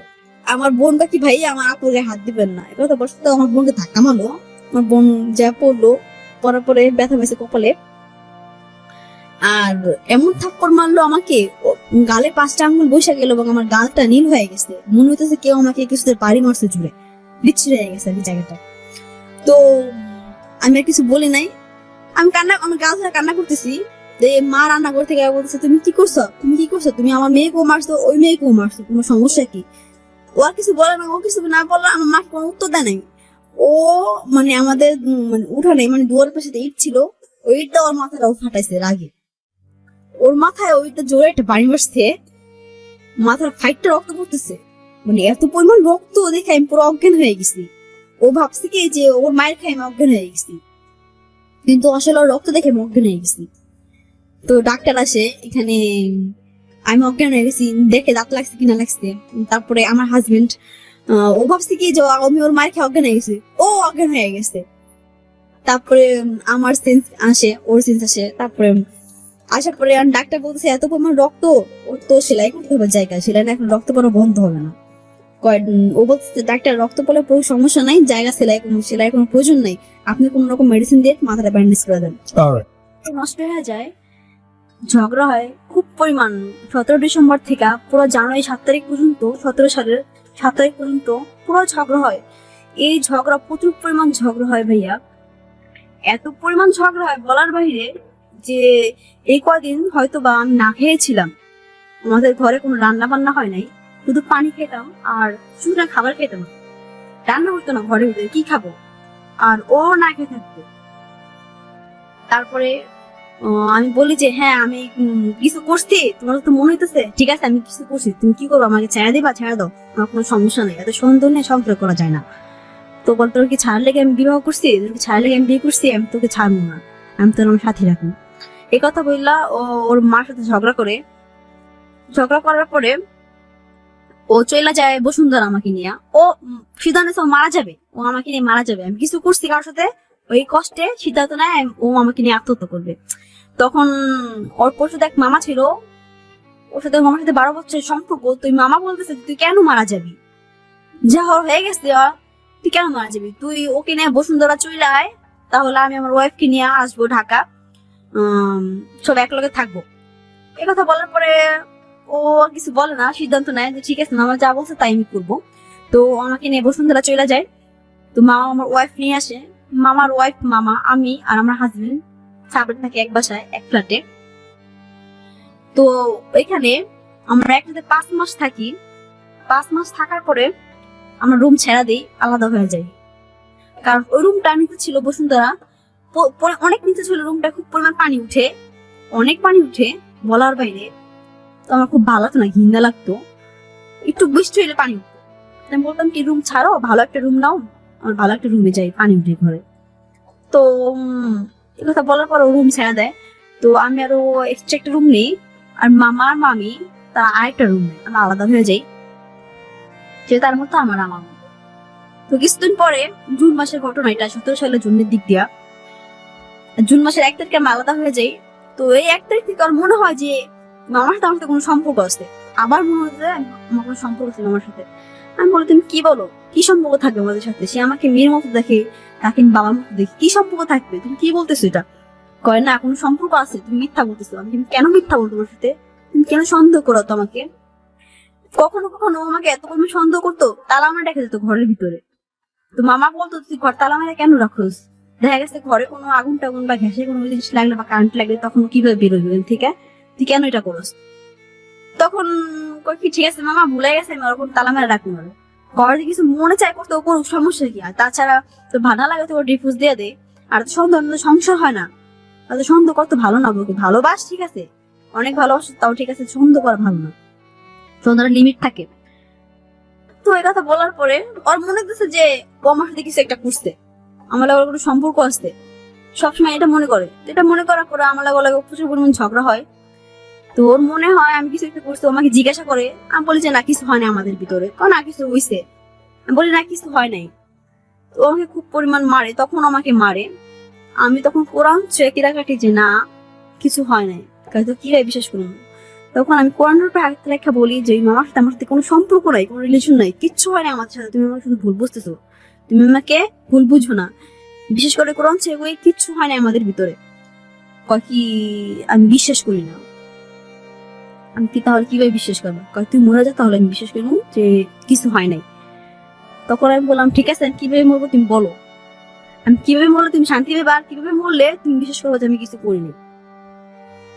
তখন এই কথা বললা আমার সামনে একটা চাকু ছিল, ফল কাটা চাকুটা আমি হাত কাটতে গেছিলাম, তো হাত কাটতে যাই, ও হাত কাটতে দেয় নাই, তুই এভাবে মরতে পারবি না, তুই গলায় ফাঁসি দিয়ে মরবি, আমি দেখবো। তখন আমি ঠিক আছে, যাও আমি গলায় ফাঁসি দিয়ে মরবো। কোরআন থেকে কাছে তুমি বিশ্বাস করো নাই, চাকুতে হাত কাছে তুমি বিশ্বাস করো নাই, তুমি বলতেছো আমি গলায় ফাঁসি দিয়ে মরবো, ঠিক আছে আমি মরবো, সমস্যা নাই, যাও, তোমার খুশিতে আমার খুশি।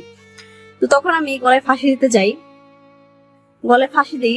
ফাঁসি দেওয়ার পরে পা থেকে আমি টেবিল ফালা দিই। আমি আমার চোখ মুখ বড় হয়ে যায়, চোখ মুখে পানি পড়া শুরু করে, আমার মুখ দিয়া লালা করা শুরু করে। তখন ও বলতেছে যে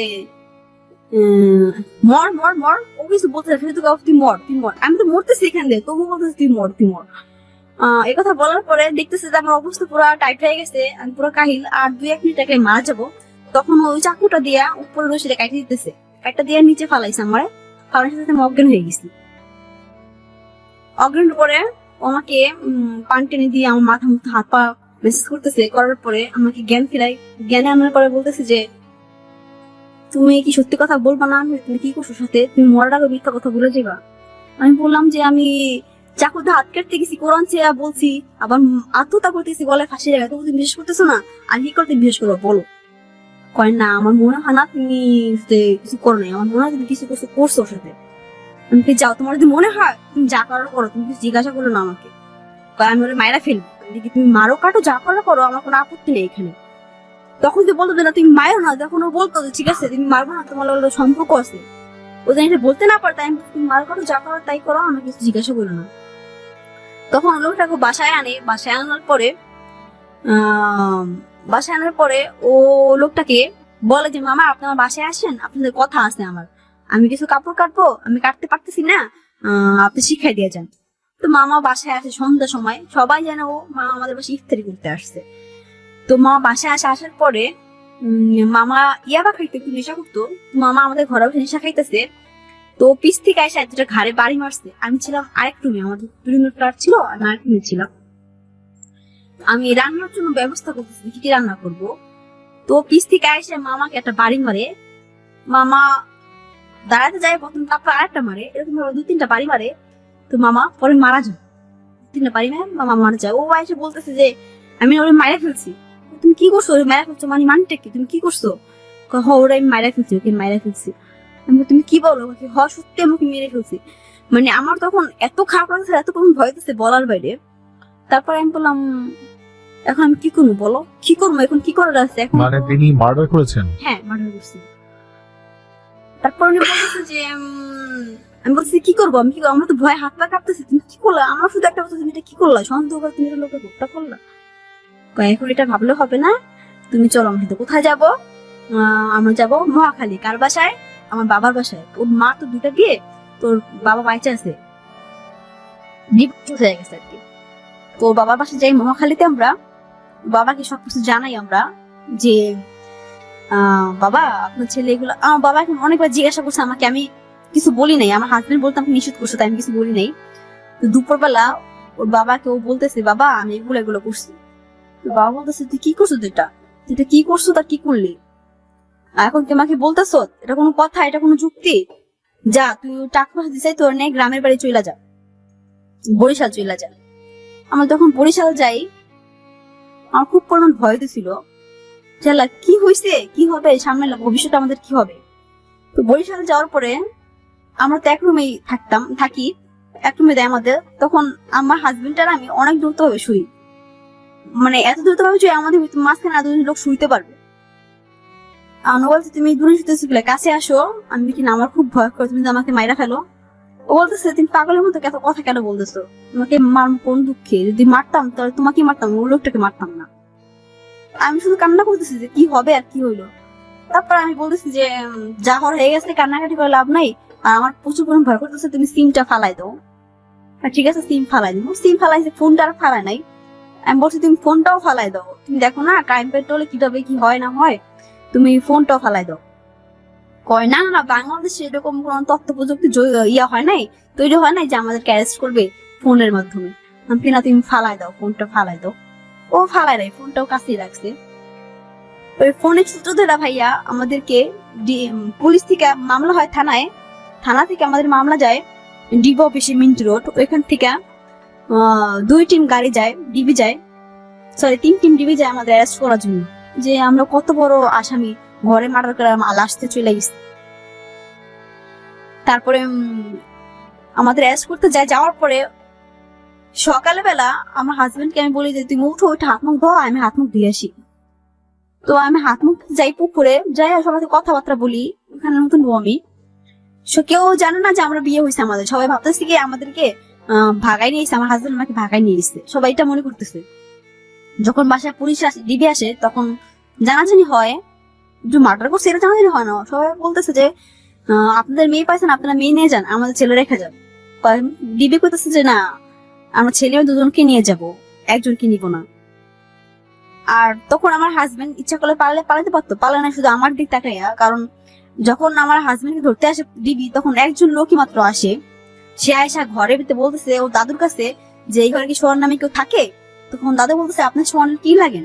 তখন আমার হাজবেন্ড যে পালাবে, পালানোর পদ্ধতিটাও ছিল, শুধু পালা নাই আমার দিক তাকায়, কারণ আমাকে ডিবি নিয়ে যাবে, আইনের লোক কি না কি করে, কিভাবে না কিভাবে রাখে, ওর ভয় ছিল আমাকে নিয়ে, তাই ও পালায় নাই। ও বলতেছে স্যার আমি আসছি, আমি এইখানে, আপনি এইখানে আমার কাছে আসেন। এই কথা বলে উঠছে, ওঠার পরে ডিবোকে ধরছে, ধরার পর স্যার আমি পালাবো না, কারণ আমার বউ আসছে, আমার বউকে আমি প্রচুর পরিমাণ ভালোবাসি, যদি পালাইতাম তাহলে আপনার সাথে আমি দেখা দিতাম না, আর আপনাকে আমি ডেকে বলতাম না স্যার এই যে। তো এই কথা বলার পরে আমাকে ডাকায় খবর দেয়, আমি আসি। আমি বলতেছি যে কে আপনি, কি হয়েছে, কি সমস্যা, ওকে ধরে রাখছেন কি লিগা? কি আমার হাজবেন্ড বলতেছে ফারজানা ভয় পেও না, এটা আইনের লোক, ডিবি এসে আমাদের অ্যারেস্ট করতে। তো আমার হাত পা কাঁপতেছিল। তো আমার হাজবেন্ড নিয়ে যাবে, আমাকে নিবে না। আমি বলতেছি যে আমিও যাবো, আমাকেও নিয়ে যান। তখন আমার হাজবেন্ডের সাথে আমাকেও নিয়ে যায়। নিয়ে যাওয়ার পরে গাড়িতে রাখে, তখন বলে যে তুমি কি ফারজানা, তুমি কি সোহান? আমরা বলি যে হ্যাঁ। খুনটা কে করছে সত্যি করে বলো তো, তুমি করছো নাকি ফারজানা করছে? আমি বলতেছি যে আমি করছি, আমার হাজবেন্ডকে আমি করছি। আমি বলতেছি যে না স্যার, আমার হাজবেন্ড আমাকে বাঁচানোর জন্য মিথ্যা কথা বলে, আসলে খুনটা আমি করছি। আমার হাজবেন্ড বলে যে না স্যার, খুনটা আমি করছি, আমার ওয়াইফ বাঁচানোর জন্য মিথ্যা কথা বলছে। এরকম হইতেছে আমাদের ভিতরে। তো বরিশাল থেকে মাদারীপুর পর্যন্ত আস্তে আস্তে এরকমই হয়েছে। হওয়ার পরে কি ফারজানা, যে কোনো একজন সত্যি কথা বলো, মিথ্যা কথা বলো না, একজন বাঁচাও আর একজনকে বাঁচাও। ডিবি এই কথা বলার পরে আমি বললাম যে স্যার যা বলার কি আর বলবো, আপনি তো বইলা দিলেন। আমার হাজবেন্ড বলতেছে যে স্যার আসলে কোনটা আমি করছি, আমার বউ কিছু জানে না, আমার বউ ছিল না, জানেও না, আপনার আমার বউকে ছাড়া দেন। কয় না, তোমার বউকে ছাড়া যাবে না, কারণ তোমার বোন নামে মামলা হয়েছে, সন্দেহজনক মামলা হয়েছে, এবং 2 নম্বর আসামি দিচ্ছে, এবং তোমার ওয়াইফকে সহযোগিতার মামলা দেওয়া হয়েছে। এই কথা বলার পরে আমাকে অ্যারেস্ট করলো, ওকে অ্যারেস্ট করলো। আমাদের 5 দিন রিমান্ডে রাখছে ভাইয়া। এই 5টা দিন শুধু আমাকে বাইন্ধা রাখছে, আমার হাজবেন্ডকে বাইন্ধা রাখবে। এই 5টা দিন আমার হাজবেন্ডকে ছাইরা দিছে, শুধু আমাকেই বাইন্ধা রাখছে। একটা মুরগির বাচ্চা যেমন বাইন্ধা রাখলে মা 5 দিন ঘুরে, ওরকম আমার হাজবেন্ড আমার 5 দিন ঘুরছে, এবং 5টা দিন রিমান্ডে রাখছে আমাকে। আমার শুধু বলতেছে স্যার আমাদের মারবেন না, রিমান্ডে তো নাকি প্রচুর পরিমাণ মারধর করে, আমাদের কেন মারেন না? আমি তো আমার হাজবেন্ডকে বলতেছি, আমার হাজবেন্ড তাদের বলতেছে কাকি না তোমাকে কেন মারবো, তোমার তো সত্যি কথা বললে তোমাদের কেন মারবো, রিমান্ড আমাদের হইতেছে না, তোমাদের এইটাই রিমান্ড, তোমার সত্যি কথা বলছো, তোমাদের এইটাই রিমান্ড, আর কোনো রিমান্ড নাই, তোমাদের মারধর করা হবে না, যে আসামি সত্যি তোমাদের কখনো মারি না আমরা। তো 5 দিন রিমান্ডে রাখার পরে ভাইয়া আমাদের কোর্টে চালান করে, আর এই 5 দিন আমাদের একসাথে রাখছে। সেই লোকটা বলতেছে যে তোমরা এত এত ভালোবাসো, বা তারাও বুঝতে পারছে আমার হাজবেন্ড আমাকে সন্দেহ করে, কথার ভাবে বুঝতে পারছে, প্রকাশ করে বললাই। যখন চালান করবে কোর্টে, তখন আমাকে আর আমার হাজবেন্ডকে 2000 টাকা দেয়। আমি বলি টাকা কেমন দিতেছেন আপনারা? কি জেলে যাবা, অনেক কিছু প্রয়োজন হতে পারে, নাও তুমি টাকা নাও, সোহানকেও দাও। এই কথা বলার পরে ওরা 1000 আমাকে টাকা যায়, দেওয়ার পরে খাবার কিনা দেয়। ওকে 8 তলায় কোর্টে নেয়, আমাকে 2 তলায় নেয়। আমারটা শেষ হয়ে যায়, কারণ ডিবি আমাকে শিখাই দিছে যে বলবা যা করে আমার হাজবেন্ড করছে, আমি কিছু করি নাই। তারপরে কি হলো শেষ করবো আমরা, শেষে কি হলো? তারপরে এই কথা বলে সব দায়ভার আমার হাজবেন্ড মাথায় নেয়, আমি তো নিই না, আমার জন্য সহজতের মামলা হয়। নেওয়ার পরে আমাদের চালান করে দেয়, আমার হাজবেন্ডকে কেরানীগঞ্জ পাঠায়, আর আমাকে কাশিমপুর পাঠায়। কাশিমপুর পাঠানোর পরে ভাইয়া আমি 15 মাস জেল খাটি এই মামলায়। এখন আমার হাজিরা চলতেছে। 15 মাস জেলে থাকার পরে আমি 15 মাস পর বাইরে জেল থেকে আমি বের হয়েছি, 1.5 বছর প্রায় কাছে গেছে, আর আমার হাজবেন্ড জেলে প্রায় 3 বছর চলতেছে। ওনার শাস্তি কি হয়েছে? এখনো কোনো শাস্তি হয় নাই, যাবতীয় মামলা এভাবে চলতেছে। আচ্ছা, মানে মামলা এখনো চলছে? এখনো চলছে। আচ্ছা, বাট আপনারা আপনাদের দোষ স্বীকার করে নিয়েছেন? হ্যাঁ, দোষ স্বীকার করে নিচ্ছি। আপনি এখন জামিনে আছেন? হ্যাঁ, আমি এখন জামিনে আছি। কিন্তু আপনার হাজবেন্ড জেলে? আমার হাজবেন্ড জেলে আছে। এখন আপনি কার সাথে থাকেন? আমার বাবা মার সাথে থাকি। মানে আপনাদের তার মানে সম্পর্কটা এখনো হাজবেন্ড ওয়াইফের সম্পর্কটা আছে? আছে, আমি এখন আমার হাজবেন্ডকে ভালোবাসি এবং ওকেই চাই। আপনি ওকেই চান এবং আপনি চান যে সে যদি কখনো মুক্ত হয়ে আসে আপনি আবার তার সাথে সংসার করবেন? হ্যাঁ। That's sweet. ফারজানা, আজকে আপনার কাছে একেবারে শেষ 2 মিনিটের দুটো প্রশ্ন করি। প্রথম প্রশ্ন, কি মনে হয় কেন আপনি আজকে এখানে আসতে হয়েছে? কি কারণে আপনার মনে হলো যে জীবনের আপনি কি ভুলটা করছেন? ভাই, আমি জীবনে অনেক ভুল করছি, অনেক ক্ষেত্রে। তা তো আমি বললাম। সবচেয়ে বড় ভুল কোনটা এখন কি মনে হয়? যখন রাতে ঘুমাতে যান বুঝতে পারেন যে এই ভুলটা যদি জীবনে না করতাম তাহলে হয়তো আমার জীবনটা এরকম হতো না, কখনো এরকম মনে হয়েছে? সবচেয়ে বড় ভুল হয়েছে যখন আমার হাজবেন্ড বলছে যে মার্ডার করবো, তখন নিষেধ করা দরকার ছিল আমার। আচ্ছা নিষেধটা করতে পারিনি, কারণ ভাবছিলাম যে হয়তো উল্টা রিয়েক্ট করবে। আচ্ছা, বাট আপনি ভাবেন না যে সত্যি সত্যি সে মারবার করবে? আমি ভাবিনি সে সত্যি সত্যি মার্ডার করবে। আচ্ছা, সবচেয়ে বড় ভুল ছিল আমার এই জায়গায়। ওকে। এন্ড আমাকে শুধু এইটুকু বলেন যে আপনি আজকে যে এখানে আসছেন, মানে এই জায়গাটায় আসার কারণটা কি? কেন মনে হলো যে এখানে আসা উচিত? ভাই, আমি অনেক ভুল করছি। আমি চাই না আমার মতো ভুল আর অন্য কোনো মেয়ে করুক। আমার মতো ভুল অন্য কোনো মেয়ে পারা দেখ। আমার যে লাইফ হিস্টোরি তাতে শুনছে, তারা শোনার পরে তারা শুধরায় যাক, তাদের জীবন তারা গুছাক, তাদের এখনো সময় আছে। তারা ভুলগুলো বুঝে চলুক।